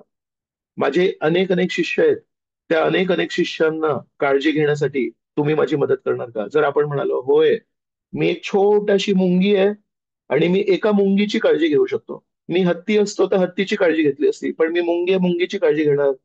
Very good. गुरु महाराजांच्या खांद्यावर प्रभुपादांनी भार दिलाय. प्रभुपादांच्या खांद्यावर भक्तिसिद्धांत सरस्वतींनी भार दिला. भक्ती सिद्धांत सरस्वतींच्या खांद्यावर भक्ती विनोद ठाकूरांनी भार दिला. भक्ती विनोदांच्या खांद्यावर जगन्नाथदास बाबाजींनी भार दिला. अशा प्रकारे हा सगळा भार गेला नित्यानंद प्रभूंमुळे. नित्यानंद प्रभूंवर भार कोणी दिला? नित्यानंद प्रभूंवर भार दिला श्री चैतन्य महाप्रभूंनी. शुनो शुनो नित्यानंद शुनो हरिदास, घरे घरे गिया करो एत शिक्षा प्रकाश. म्हणतात शुनो शुनो नित्यानंद शुनो शुनो हरिदास, घरे घरे जाऊन तू या शिकवणीचा प्रसार कर. काय? कृष्ण माता कृष्ण पिता कृष्ण मोर प्राण. म्हणतात घरी घरी जाऊन सांग की कृष्ण माझी आई, कृष्ण माझे वडील, कृष्ण माझे सर्व काही. या शिकवणीचा प्रसार करा घरोघरी जाऊन. श्री चैतन्य महाप्रभूंनी कोणालाही न विचारता नित्यानंद प्रभूंना भार दिलाय. नित्यानंद प्रभू म्हणतायत बाप रे, पूर्ण पृथ्वीवर प्रचार करायचा आहे, मी एकटा कसं करणार? नित्यानंद प्रभूंनी त्यांच्या शिष्यांना तो भार दिला. असं करत करत गुरु शिष्य परंपरेमध्ये तो एसी भक्तिवेदांत स्वामी प्रभुपादांपर्यंत भार आलेला. भक्ती सिद्धांत सरस्वतींनी सांगितलं तू पूर्ण पाश्चात्य देशांमध्ये जाऊन प्रचार कर. एसी भक्तिवेदांत स्वामी प्रभुपाद म्हणाले गुरु महाराज तुम्ही जर म्हणताय तर करणार, आत्मनिवेदनम करणार. मी वामनदेवांना नाही करणार, मी वामनदेवांच्या प्रतिनिधींना करणार. एसी भक्तिवेदांत स्वामी प्रभुपादांनी तो इतका मोठा भार स्वीकारला आपल्या खांद्यावर, आणि नंतर त्यांनी पूर्ण ठिकठिकाणी आपल्या शिष्यांना दीक्षा दिली आणि म्हणाले आता तू अमेरिकेमध्ये प्रचार कर, तू भारतामध्ये प्रचार कर, तू दक्षिण अमेरिकेमध्ये प्रचार कर, तू ऑस्ट्रेलियामध्ये प्रचार कर, तू युरोपमध्ये प्रचार कर. तो त्यांच्या खांद्यावरचा भार त्यांच्या शिष्यांनी एसी भक्तिवेदांत स्वामी प्रभुपादांकडून घेतलाय, आणि आता तो भार जो श्री चैतन्य महाप्रभूंनी सुरू केला तो आता प्रभुपादांच्या शिष्यांपर्यंत आलाय. आपण सर्वांनी मिळून आपल्या गुरु महाराजांच्या खांद्यावर श्री चैतन्य महाप्रभूंनी दिलेला जो भार आहे तो आपण एका मुंगीच्या प्रमाणामध्ये तो उष्ण घेऊ शकतो आणि सांगू शकतो गुरु महाराज तुमच्या खांद्यावर तुम्ही इतका साऱ्या भक्तांचा शिष्यांचा भार घेतलाय, त्याच्यातला कणभर भार मी घेतो. तर आपल्या जीवनामध्ये आत्मसमर्पण हे कदाचित वामन देवांना डायरेक्टली नाहीये, पण ज्यांनी वामन देवांना गुरु शिष्य परंपरेद्वारे आत्मसमर्पण केलंय, त्यांना आपण समर्पण व्हायला पाहिजे. त्यांच्या शब्दांना आपण आपल्या जीवनामध्ये मान द्यायला पाहिजे. दिस इज आत्मनिवेदनम फॉर अस. आणि हे करताना कष्ट येणार, हे करताना वादळ येणार, हे कष्टांना लोक आपली मस्करी करणार, हे करताना लोक आपल्यावर जोक पास करणार, हे करताना लोक आपल्याला सल्ला देणार. करू नकोस आत्मसमर्पण, खुश राहा, दुखी होऊ नकोस. आपण तेव्हा हात जोडायचे आणि म्हणायचे, जय बली महाराज की जय, जय एसी भक्तिवेदांत स्वामी श्रील प्रभुपाद की जय, जय परमपूज्य गुरु महाराज की जय. असं करून आपण अग्रेसर व्हायचं. खूप कठीण आहे, खूप दुर्मिळ आहे, पण हे आत्मनिवेदन आहे. तर आपली सगळ्यात मोठी पात्रता ही आहे की एसी भक्तिवेदांत स्वामी प्रभुपादांनी आपल्याला श्रवणम करण्यासाठी दररोज एक भागवतम क्लास सुरू केलाय, आठवड्यातून एक सत्संग क्लास सुरू केलाय. आणि जे लोक या भागवतम क्लासमध्ये नित्य श्रवण करतील, जे लोक साप्ताहिक सत्संग कार्यक्रमाला येऊन उत्सुकतापूर्वक श्रवण करतील, त्यांच्या हृदयामध्ये प्रेमाच्या फळाच्या वृक्षाचे बीजारोपण सतत होत आहे. ती आपली आशा आहे. तर खूप खूप धन्यवाद. आपण इथे थांबूया. कोणाला काही प्रश्न असेल तर अनम्यूट करून विचारू शकता. हरी बोल. हरी हरे बोल. कृष्ण. धन्यवाद. हरे कृष्ण प्रभू. हरे कृष्ण प्रभूजी, देशपांडे दंडवत प्रभू प्रणाम. विचारणार आहे का? दंडवत प्रणाम. मला राजभोग सेवा आहे प्रभूजी, मी जाऊ शकते, क्लास सोडू शकते? नक्कीच नक्कीच नक्कीच. तुम्ही रेकॉर्डिंग नंतर ऐका. नक्कीच. हरे पण कृष्ण. युट्यूबला दिलेलं नाहीये ना प्रभूजी? नाही, आजचा पण चालू आहे युट्यूबवर, आणि 1 दिवसांनी संध्याकाळपर्यंत वगैरे येईल युट्यूबवर. Okay, thank you Prabhuji. हरे कृष्ण, दंडवत थँक्यू. प्रणाम. हरे कृष्ण. हरे धन्यवाद. कृष्ण. नंददुलाल प्रभू, हरे कृष्ण, दंडवत प्रणाम. बोला ना प्रभू. प्रभूजी, तुम्ही शेवटी आत्मसमर्पण, आत्मनिवेदन असे सायमल्टेनियसली पॅरलली यूज करत होता. देर इज सेम थिंग और certain subtle difference is there? आत्मा हा जो शब्द आहे, हा कधी कधी आपण म्हणजे साधारण लोक आत्मा म्हणजे शरीर, काही जे खूप फिलॉसॉफर लोक असतात, त्यांना एक लक्षात येतं की मी शरीर नाहीये. ते कधी कधी म्हणतात मी माझं मन आहे. आणि आध्यात्मिक जीवनामध्ये जे लोक आहेत, ते म्हणतात की मी शरीर पण नाहीये, मी मन पण नाहीये, मी तर आत्मा आहे. तर आत्मा या शब्दाचे तिन्ही अर्थ आहेत. नारळ मध्वाचार्य आहेत, श्रीपाद मध्वाचार्य ते हे उदाहरण देतात. म्हणतात नारळ आहे, नारळ म्हणजे कधी कधी तो जो पूर्ण नारळ असतो, कडक नारळ असतो, तो पण असतो. आणि कधी कधी शहाळ असतं, त्याला पण म्हणतात नारळ. आणि कधी कधी त्या नारळाचा जो आतमधला सफेद जो गर असतो, तो पण आपल्या कोणी हातात दिला तर म्हणतात की नारळ, नारळ दिला प्रभूजींनी मला, नारळ दिला. तर नारळ दिला म्हणजे कधी शहाळ. शहाळाचा जेव्हा कोरडा होतो तो शहाळा, तेव्हा तो ब्राऊन कलरचा तो कडक नारळ होतो. आणि त्या कडक नारळाच्या आतमध्ये पण एक गर आहे. तर तिन्हीला नारळ म्हणतात.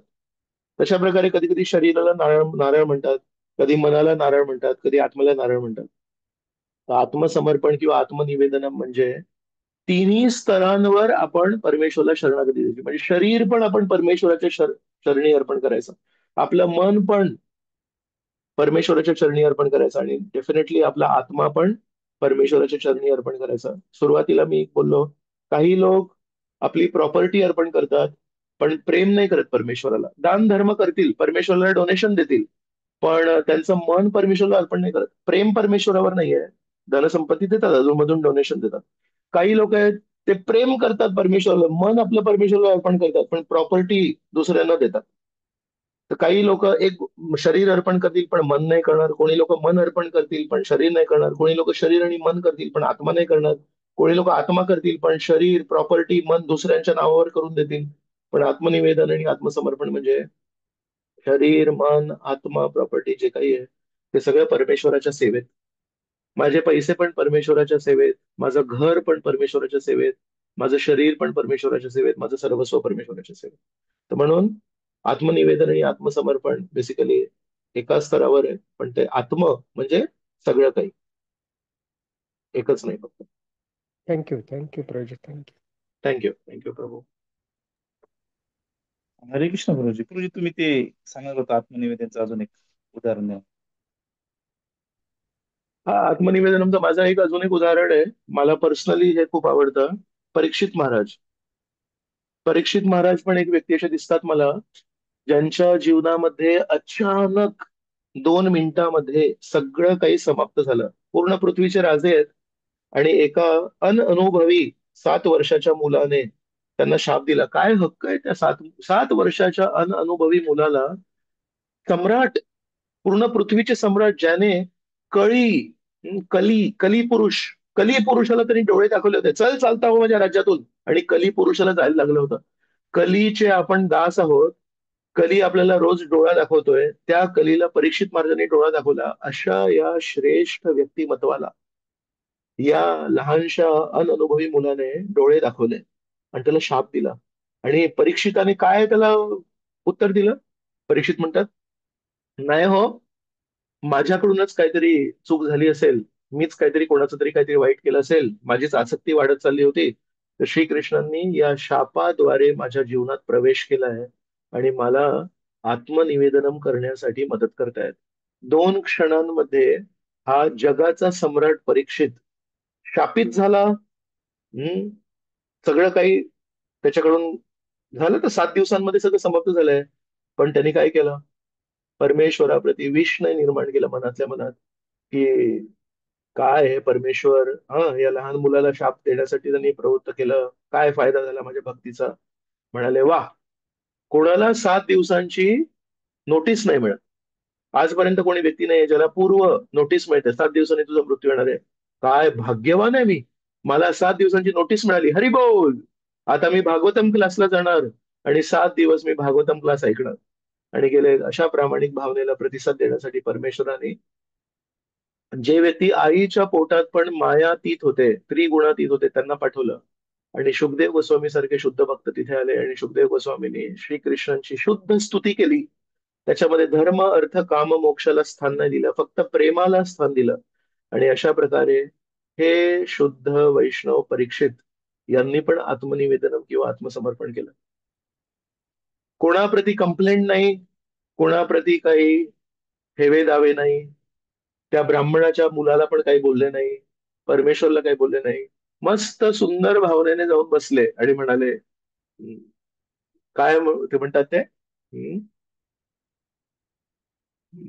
वयम तु न वितृप्याम उत्तम श्लोक विक्रमे यद यद रस काय यद शृण्वताम रसज्ञानम स्वादु स्वादु पदे पदे. सांगा, अजून सांगा. 10व्या नाही, बहुतेक 9व्या स्कंदाच्या शेवटी शेवटी एक श्लोक म्हणतात. त्यांना असं वाटतं कुठेतरी शुकदेव गोस्वामी संक्षिप्त सांगतील की काय. तर मग तेव्हा म्हणतात, तुम्ही विस्तृत सांगा जरा, तुम्ही असं संक्षिप्त सांगू नका. तर म्हणतात, मला ना भूक आणि तहान न बाधते. तिथे ते एक श्लोक वापरतात.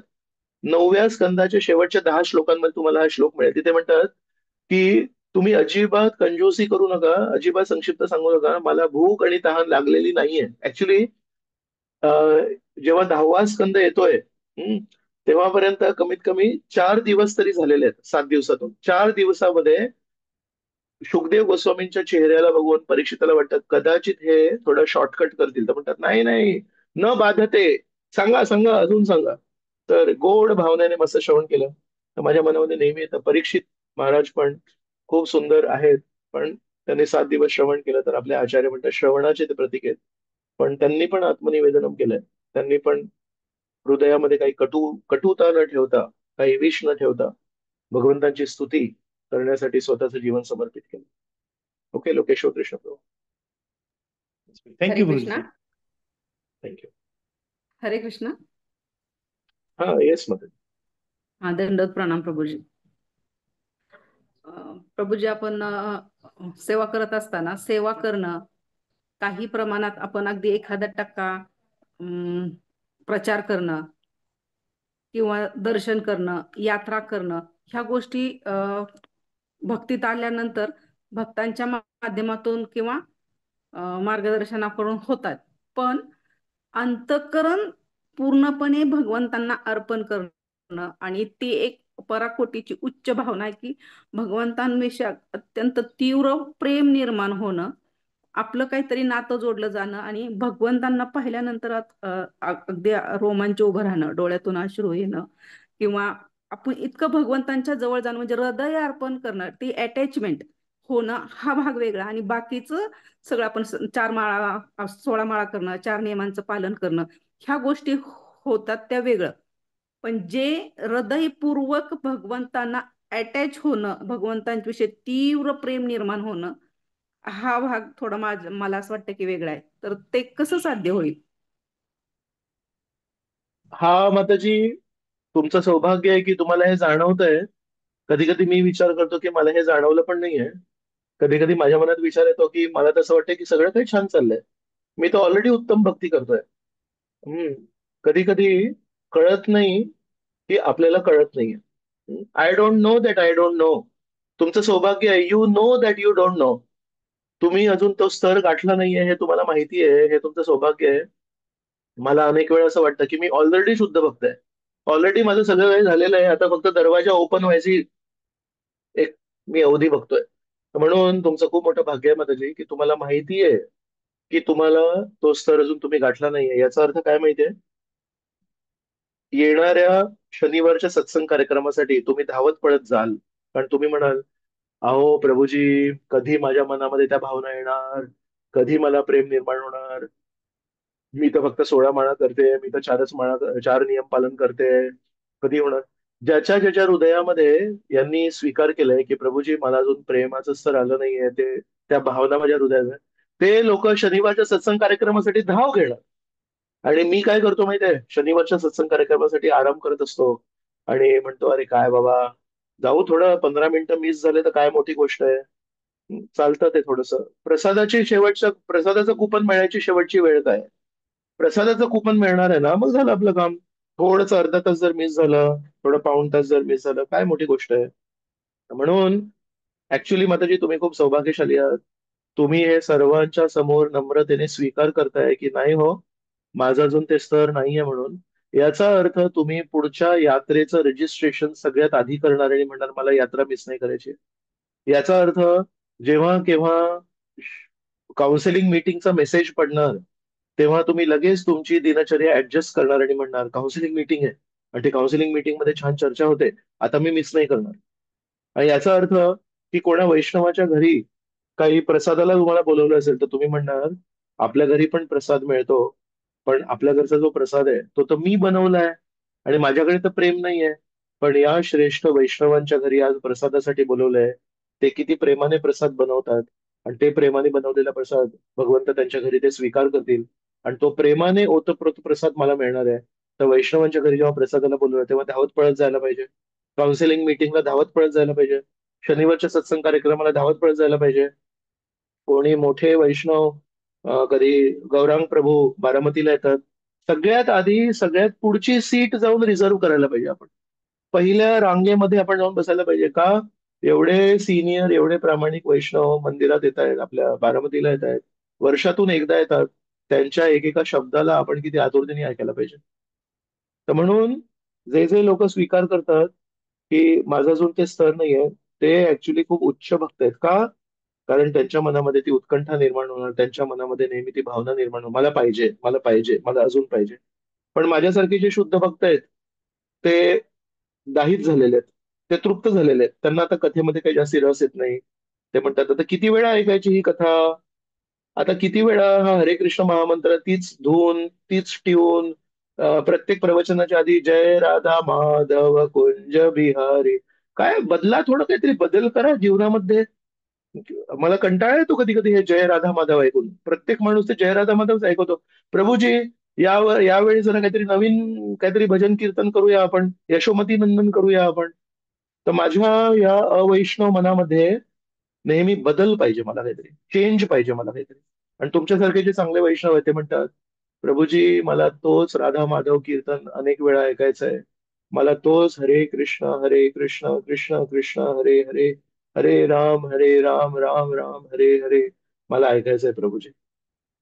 मला प्रभुपादांना गुरुपूजा अर्पण करायची आहे, कारण प्रभुपादांच्या शिवाय मी भिकारी राहिलो असतो. पण प्रभुपादांनी सगळं आपल्याला देऊन आजोबा गेले, श्रीमंती देऊन गेले. आजोबा स्वतः गरिबाचं जीवन जगले, पण आपल्या सर्वांना श्रीमंती देऊन गेले. काय आजोबा आहेत आपले. तर तुम्ही खूप भाग्यवान आहात माताजी, आणि तुम्ही आम्हाला शिकवताय की कशा प्रकारे नेहमी भावना ठेवायची की नाही हो, मी तो स्तर गाठलेला नाहीये. आणि माझ्यासारखे लोक आहेत, ते स्तर गाठून आळशी होऊन एका ठिकाणी बसलेले आहेत आणि जीवनाचा आनंद घेत आहेत. सो थँक्यू माताजी, तुम्ही प्रामाणिकपणे कसे विचार ठेवायचे शिकवलं. Thank you very much. हरे कृष्ण. हरे कृष्ण प्रभू. थँक्यू प्रभू. वाचले माताजी, येस. हो वाचले माताजी. प्रभूजी, हा प्रश्न 2 भागांमध्ये विचारते मी. आपण रत्नावलीचं उदाहरण घेतलं, ज्यांना श्री कृष्णांना बघून वात्सल्य भाव निर्माण झाला आणि मग त्यांनी बली महाराजांना जेव्हा मारलं तर त्यांना कटुता निर्माण झाली. नेक्स्ट जन्मामध्ये त्या पूतना म्हणून आल्या आणि ते दोन्ही भावना व्यक्त करण्याची त्यांना संधी मिळाली. तर या लाईफमध्ये आपण जेव्हा ज्या परिस्थितीमध्ये राहतो, जसं आपले नातेवाईक आहेत, फ्रेंड्स आहेत, बिझनेस कलिग्स आहेत, यांच्याविषयी पण आपल्या मनात सतत काही ना काही भावना तयार होत असतात. आणि जेव्हा, म्हणजे मी माझं उदाहरण देते, हे थोडंसं धाडसाच आहे, पण जेव्हा मी फर्स्ट टाइम जेव्हा लाईफमध्ये भगवद्गीता वाचली, तर अर्जुन आणि कृष्णाचं जे नातं होतं सुहृदाचं, तर मला हे नेहमी वाटलेलं की आपल्या आयुष्यात असा एक मित्र असावा. तर हे थोडंसं धाडसाच आहे, पण मग हे अशा जेव्हा इच्छा तयार होतात तर ह्याचं काय होतं? थँक्यू. तुम्ही प्रश्न विचारला हा, आणि मन मोकळेपणाने प्रश्न विचारला, ते खूप महत्वाचं आहे.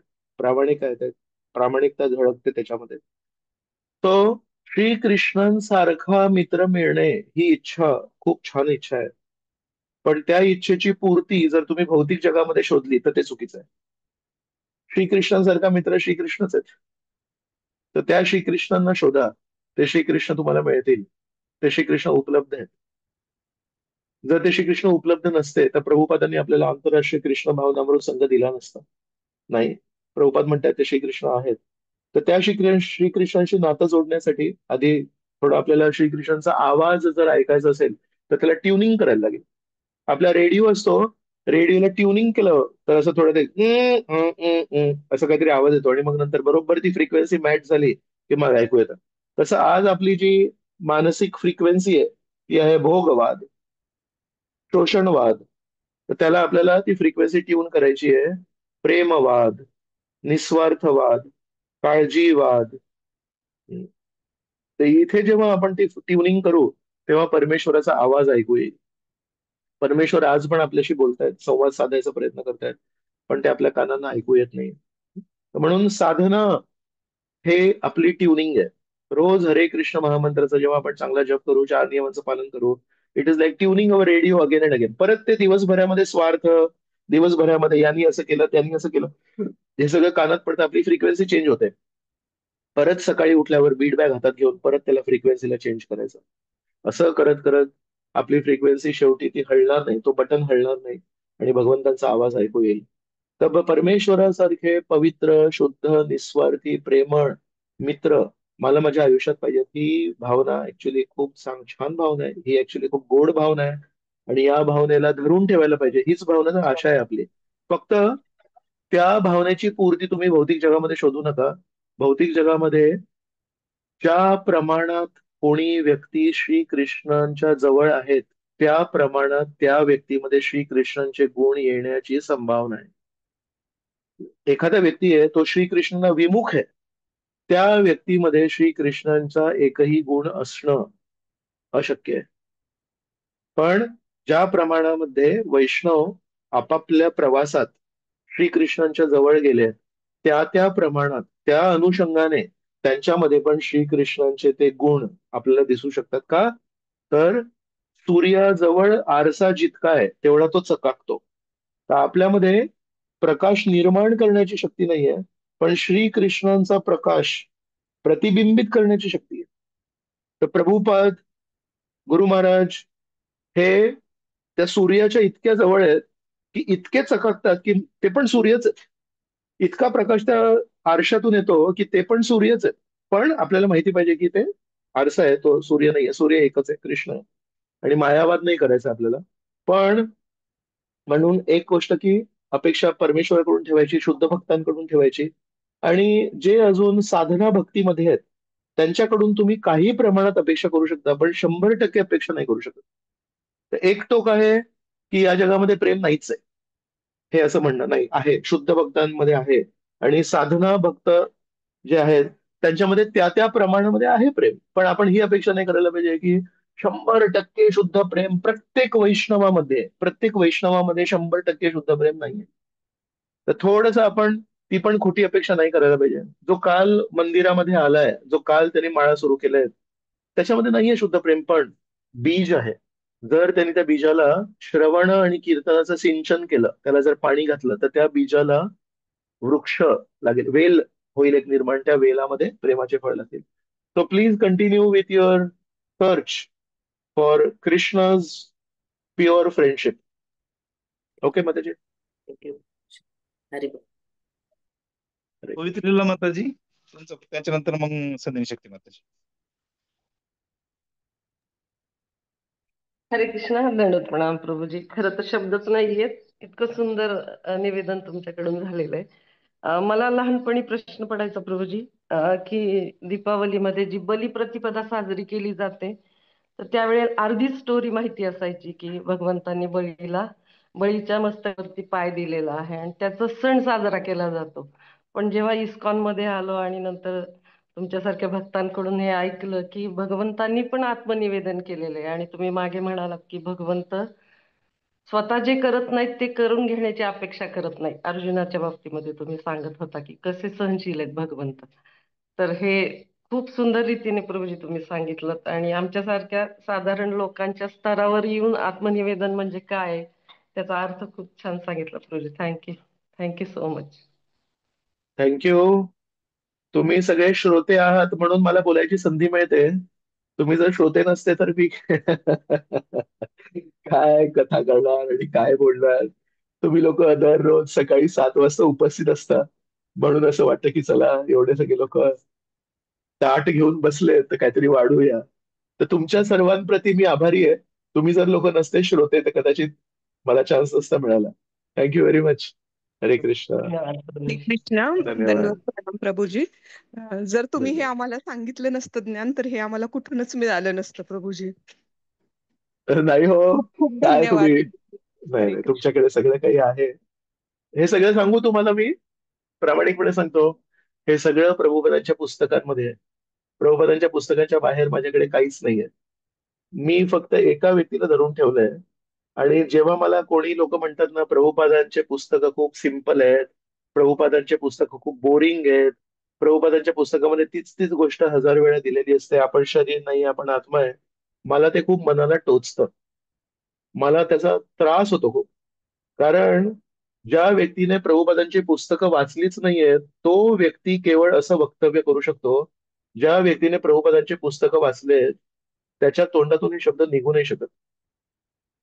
म्हणून आपल्या घरी जे भागवतम दिलंय, आपल्या घरी जे चैतन्य चरितामृतम आहे, ते आपल्याला भगवत धामी घेऊन जाण्यासाठी परी परी परी परी परिपूर्ण आहे. 5 वेळा परी आहे पूर्ण. कृपया प्रभुपादांच्या बाहेर, इस्कॉनच्या बाहेर जाऊ नका. काय बोलतायत, काय करतायत, काय शिकवतायत, अजिबात गरज नाहीये त्याची. प्रभुपादांनी आपल्याला संपूर्ण आध्यात्मिक जग आपल्या हातात दिलंय. त्याचा शोध इकडे तिकडे घेऊ नका. खूप धोकादायक परिस्थिती तुमच्या जीवनात निर्माण होऊ शकते, माझ्या जीवनात निर्माण होऊ शकते. जेव्हापर्यंत आपण प्रभुपादांच्या गुरु शिष्य परंपरेत आहोत, आपण सुरक्षित आहोत, आणि एक दिवशी आपण राधा कृष्णांच्या चरणी अर्पण होणार. पण इकडे तिकडे स्पीड वाढवण्यासाठी मग ते जे स्वामीजी आहेत ते खूप सुंदर सुंदर बोलतात, आणि ते जे एक आहेत ते खूप छान कथा करतात. याच्यासाठी लोक काय काय करतायत मूर्ख पद्धतीने काय सांगू तुम्हाला. तर मी तुम्हाला एवढं एक आश्वासन देऊ शकतो की मी जे काही बोलतो, अजिबात मी इकडचं तिकडचं काही ऐकत नाही. माझा फक्त एकच गुण आहे, मी प्रभुपादांच्या पुस्तकांवर आधारित आणि प्रभुपादांचे शिष्य आणि प्रभुपादांचे अनुयायी जे काही बोलतात तेच माझं श्रवण आहे, तेच माझं वाचन आहे, आणि तेच माझं कथन आहे. प्रभुपादांच्या बाहेर मला वाचायला रस नाही. प्रभुपादांच्या पुस्तकांच्या बाहेर मला जायचं नाहीये. हे माझा एक गुण मी धरून ठेवलाय. बस त्याच्यावर माझं सगळं चालू आहे. म्हणून तुम्ही पण कधी मनात किंतु परंतु येऊ देऊ नका. हरे कृष्ण. संधिनी शक्ती माताजी. हरे कृष्ण प्रभूजी, दंडवत प्रणाम. खरं तर दंडवत. हे 9 दिवस कसे गेले समजलंच नाही. इतकी सवय झाली सगळ्यांना रोज उठून सकाळी 7ला सुरू करायचं, तर उद्यापासून थोडं मिस झाल्यासारखं वाटणार आहे काहीतरी. तर थँक यू, तुम्ही एवढे सकाळी सगळ्यांसाठी एवढे छान क्लास दिले त्याबद्दल खूप खूप धन्यवाद. प्रभूजी माझा प्रश्न एक दुसरा आहे, परंतु उज्ज्वला जाधव माताजींनी जो प्रश्न विचारला ऍक्च्युली ते अगोदर माझ्या मनात एक शंका आली होती, तर त्यांनी त्याला धरूनच विचारला, पण तरी मला अजून थोडंसं त्याबद्दल शंका आहे. तर ते अगोदर विचारते. की तुम्ही सांगितलं प्रभूजी आत्मनिर्भर किंवा आत्मसमर्पण. तर असं आत्मसमर्पण जसं माताजी म्हटल्या, की हे एकदम उच्च स्तरावरचं आहे आपल्याला समजून घेण्यासाठी. मग प्रत्येकासाठी प्रत्येकाच्या त्याच्या त्याच्या स्तरानुसार प्रत्येकाचं आत्मसमर्पण हे वेगवेगळं असू शकतं कदाचित जीवनामध्ये, की जे त्याच्यासाठी कठीण वाटतं, की ती गोष्ट त्याला करायला. आणि ती करण्यासाठी जो संघर्ष येतो कदाचित त्याच्यासाठी ते आत्मसमर्पण असू शकतं. तर मग हे आपल्या जीवनामध्ये आपण कसं ओळखायचं, की खरोखर आपण ही गोष्ट प्रामाणिकपणे केली, तर हे आपल्यासाठी आत्मसमर्पण असू शकतं. तर मग ते प्रत्येकासाठी वेगवेगळं असू शकतं का? हा माझा पहिली शंका आहे माझी या प्रश्नाविषयी. हो. सुदामा ब्राह्मणाबद्दल आपण कथा करत होतो सख्य मध्ये. तर विश्वनाथ चक्रवर्ती ठाकूर आहेत, ते म्हणतात सुदाम्याला कुठेतरी एक अहंकार होता की मी गरीब व्यक्ती आहे आणि मी गरीब असून भगवंतांची भक्ती करतो. लोक श्रीमंतीमध्ये भगवंतांची भक्ती करतात, मी गरीब असून भगवंतांची भक्ती करतो. तर त्यांचा तो अहंकार नष्ट करण्यासाठी भगवंतांनी त्यांना श्रीमंती दिली. तर भगवंत कसे आहेत? गरीबाला त्यांचा अहंकार तोडायचा होता. त्यांना त्यांच्या भक्तीचा प्रतिसाद म्हणून त्यांनी श्रीमंती नाही दिली.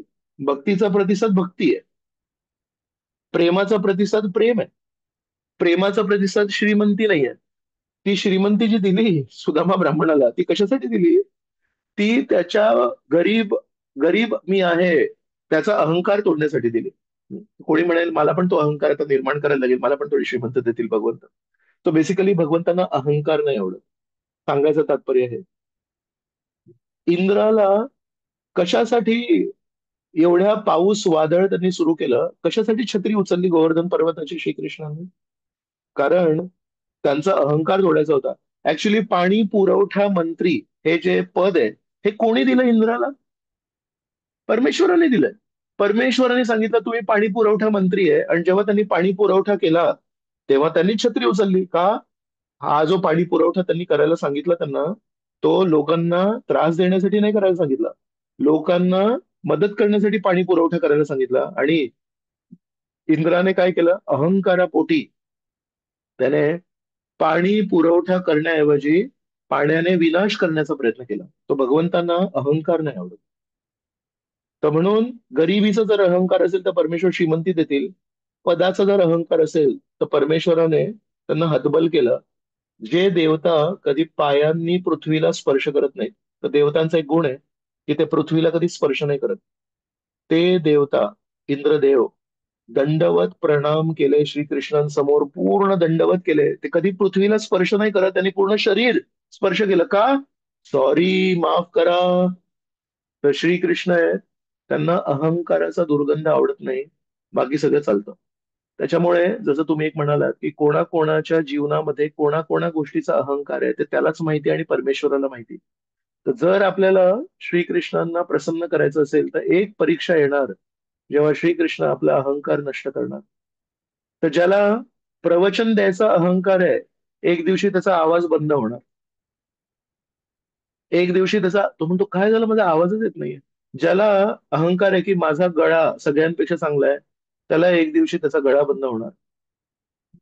ज्याला ज्या ज्या गोष्टीचा अहंकार आहे, परमेश्वर म्हणतात मला तुला जवळ खेचायचंय, पण तू जवळ आलास तर तुझा दुर्गंध येतो त्या अहंकाराचा. तो दुर्गंध जर तू काढलास तर काही प्रॉब्लेम नाहीये. तर म्हणून आपण नेहमी समजायला पाहिजे, मी तर बल्ब आहे, पण त्या बल्ब मधून प्रकाश येण्यासाठी वीज लागते. जेव्हा आपल्या घरी वीज जाते तेव्हा त्या बल्ब मधून प्रकाश येत नाही. तर म्हणून आपण नेहमी म्हणायला पाहिजे, माझ्या गळ्यातून घश्यातून जो चांगला सूर्य येतो तो बेसिकली प्रकाश आहे, पण परमेश्वराच्या कृपेची वीज तर पाहिजे. मी चांगले प्रवचन देतो तर ते प्रकाश आहे, पण परमेश्वराच्या आशीर्वादाची वीज तर पाहिजे.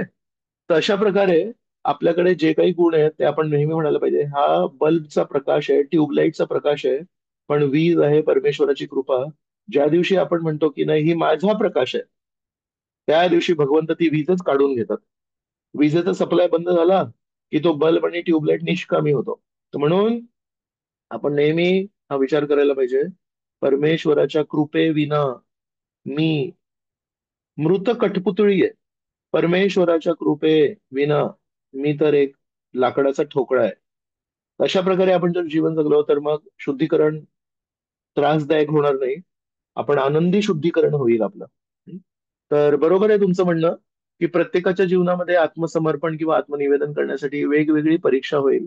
त्या व्यक्तीच्या कुठल्या पैलूवर त्या व्यक्तीला अहंकार आहे ते त्याला त्रासदायक ठरेल. आणि भगवंतांजवळ जर जायचं असेल तर भगवंत त्याला बाहेर काढणार. जर भगवंतांच्या जवळ जायचं नसेल, भगवंतांपासून दूर राहायचं असेल तर काहीही प्रॉब्लेम नाही. किती लोक अहंकार युक्त जीवन जगतात, परमेश्वर त्यांना म्हणतात तुला नंतर बघेन, आता सध्या मला भक्तांवर प्रेम करायचंय, मला भक्तांना आलिंगन करायचंय, राक्षसांना ठार मारण्यासाठी अजून बाकीचे लोक आहेत, पण माझ्या भक्तांना आलिंगन करण्यासाठी मी एकटाच आहे. राक्षसांना ठार मारण्यासाठी अनेक लोकांना मी सशक्त करू शकतो. तर म्हणून भगवंत राक्षसांना ठार मारण्यासाठी जास्ती उत्साही नाही आहेत, पण आपल्या भक्तांना प्रेमळ आलिंगन करण्यासाठी भगवंत नेहमी उत्साही आहेत. तर आपल्या जीवनामध्ये जर आपण तो आपला अहंकार सोडला नाही तर मग भगवंत हतबल करू शकतात आपल्याला. आणि ते कुठल्या कुठल्या क्षेत्रामध्ये हतबल करतील ते वेगवेगळ्या क्षेत्रामध्ये हतबल करतील. एकच फॉर्म्युला नाहीये त्याचा. ओके माताजी. थँक्यू प्रभूजी. मला बऱ्यापैकी म्हणजे जे समजलं की कशा पद्धतीने आपल्या जीवनामध्ये पण हे स्ट्रगल येऊ शकतात. तर माझा एक प्रश्न होता प्रभूजी की तुम्ही बली महाराजांचं जे हे सांगितलं की त्यांना जिवंत केलं शुक्राचार्यांनी त्यांच्या गुरूंनी. तर मग मला एक प्रश्न निर्माण झाला की समुद्र मंथन लीला जी झाली तर ती अमृतासाठी झाली होती. मग ही समुद्र मंथन लीला अमृतासाठीच झालेली होती. तर मग ऑलरेडी यांच्याकडे असं वाटतं की ते अमृत आहे. तर मग कशासाठी त्यांनी ते असुरांनी युद्ध केलं असेल? तर हा एक नाही जरा अमृत नाही आहे. नाही अमृत नाही आहे. ती एक संजीवनी, एक एक काय म्हणू जडीबुटी आहे ती. आणि ते जडीबुटी नुसती खाऊ घालून होत नाही. ती जडीबुटी देऊन नीट मंत्रोच्चारण वगैरे करायला लागतं, ती पात्रता लागते. तर शुक्राचार्य फक्त ती अशी तोंडामध्ये काहीतरी जडीबुटी नाही देणार, जडीबुटी देऊन त्याला काहीतरी सांगणार की हे पथ्य करायला पाहिजे. आयुर्वेदामध्ये पण जेव्हा औषध देतात फक्त औषधाने बरं नाही होत, त्याला पथ्य करायला लागतं. अजून एक गोष्ट आहे, त्याला उपादान म्हणतात. उपादान म्हणजे काय, या गोष्टीसोबत ही गोष्ट जर घेतली तर त्या गोष्टीचं औषध जास्ती वाढतं. जसं तुम्ही बघाल आयुर्वेदिक औषध जेव्हा तुम्ही घेता, काही औषध आहेत हे मधामध्ये मिक्स करून देतात का, तर ते जे औषध देतोय त्याला मधामध्ये जर मिक्स करून घेतलं तर त्याची इम्पॅक्ट जास्ती होतो. काही गोष्टी आहेत ते म्हणतात ते पाण्यासोबत घ्या. तर ते आयुर्वेदाचं खूप मोठं सायन्स आहे. या गोष्टीला या गोष्टीची जोड झाली तर खूप जास्ती पॉवर होते. या गोष्टीला मंत्रोच्चारण केलं तर खूप जास्ती पॉवर होते. या गोष्टीला या गोष्टी टाळल्या म्हणजे पथ्य केलं तर या गोष्टीची पॉवर वाढते. अशा प्रकारे. तर म्हणून ते ज्ञान कुठे आहे कोणाकडे, ते ज्ञान तर फक्त वैद्यांकडे असतं. आपण म्हणू यांनी ही जडीबुटी खाल्ली, पण जडीबुटी सोबत पथ्य केलं, त्यासोबत ते उपादान केलं, ते काही आपल्याला माहितीच नाहीये. तर म्हणून जडीबुटी जरी आपल्याकडे असेल त्याचा अर्थ असं नाही की त्याचा इफेक्ट होईल. वैद्याच्या चिकित्सेचा आणि त्या वैद्याच्या स्वतःच्या साधनेचा आणि वैद्याच्या स्वतःच्या श्रद्धेचा त्याच्यावर परिणाम होतो.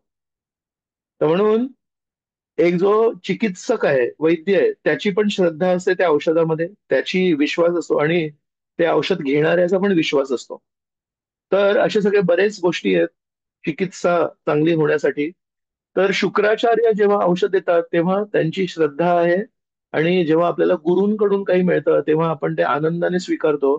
दुसरा व्यक्ती देईल तेव्हा आनंदाने स्वीकारणार नाही. तर संक्षिप्त परत एकदा तुम्हाला सांगतो, जेव्हा शुक्राचार्य अमृत संजीवनी बुटी देत आहेत ती वेगळी आहे, आणि समुद्र मंथनातून जे अमृत आलं ते वेगळं आहे. समुद्र मंथनातून जे अमृत आलं ते एक द्रव्य आहे. ते द्रव्य कोणी जरी घेतलं तर त्याच्याने मृत्यू लांबतो, मृत्यू टळत नाही.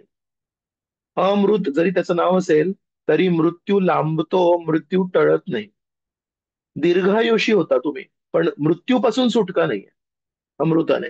आणि हे जे शुक्राचार्यांनी अमृत संजीवनी बुटी दिली, त्याच्याने मृत झालेल्या व्यक्तीला त्यांनी पुनर्जीवित केलं. ओके, तो अमृत वेगळं आहे आणि अमृत संजीवनी बुटी वेगळी आहे.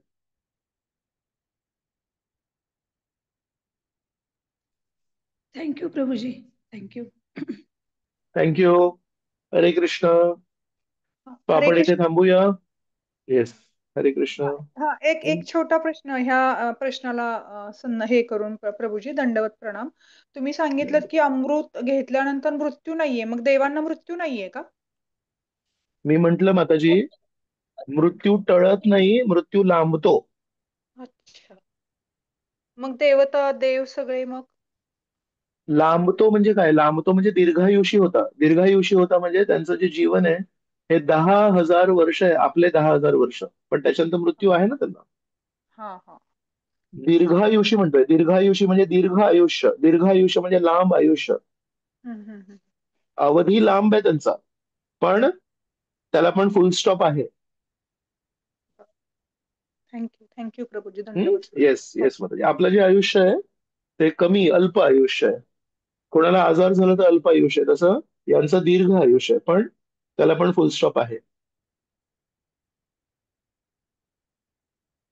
सो माझ्याकडून ना मोहनचंद्र प्रभू आणि सर्व आमचे जे टीएमसी सदस्य आहेत आणि आमचा प्रचार विभाग आहे, या सगळ्यांप्रती खूप खूप कृतज्ञता की गेले 9 दिवस त्यांनी मला संधी दिली अभ्यास करण्यासाठी, वाचन करण्यासाठी आणि तुम्हा सर्वांच्या संगतीमध्ये या 9 विषयांवर 2 शब्द मांडण्यासाठी. या सर्व भक्तांप्रती मी खूप खूप कृतज्ञ आहे. अशाच प्रकारे माझ्या मुखाला, माझ्या जिभेला सती बनवू दे. माझी जीभ जी आहे ही असती आहे. बाकीच्या विषयांवर चर्चा करण्यासाठी नेहमी आतुर असते, पण या सर्व भक्तांच्या कृपेमुळे या जिभेने मला केवळ परमेश्वराच्या भक्तांची मला दिव्य गुणगान करण्याची संधी मिळाली. हे माझं सौभाग्य. तर खूप खूप धन्यवाद. जय श्रीमद भागवत महापुराण की जय. जय श्रील प्रभुपाद की जय. अनंत कोटि वैष्णव वृंद की जय. जय निताय गौर प्रेमानंदे. हरि हरी हरी बोल. थँक्यू प्रभूजी. थँक्यू. हरे कृष्ण. हरे वैष्णवीभ्यो नमो नमः. थँक्यू. हरि बोल. प्रभूजी, धन्यवाद. थँक्यू. धन्यवाद प्रभूजी. धन्यवाद.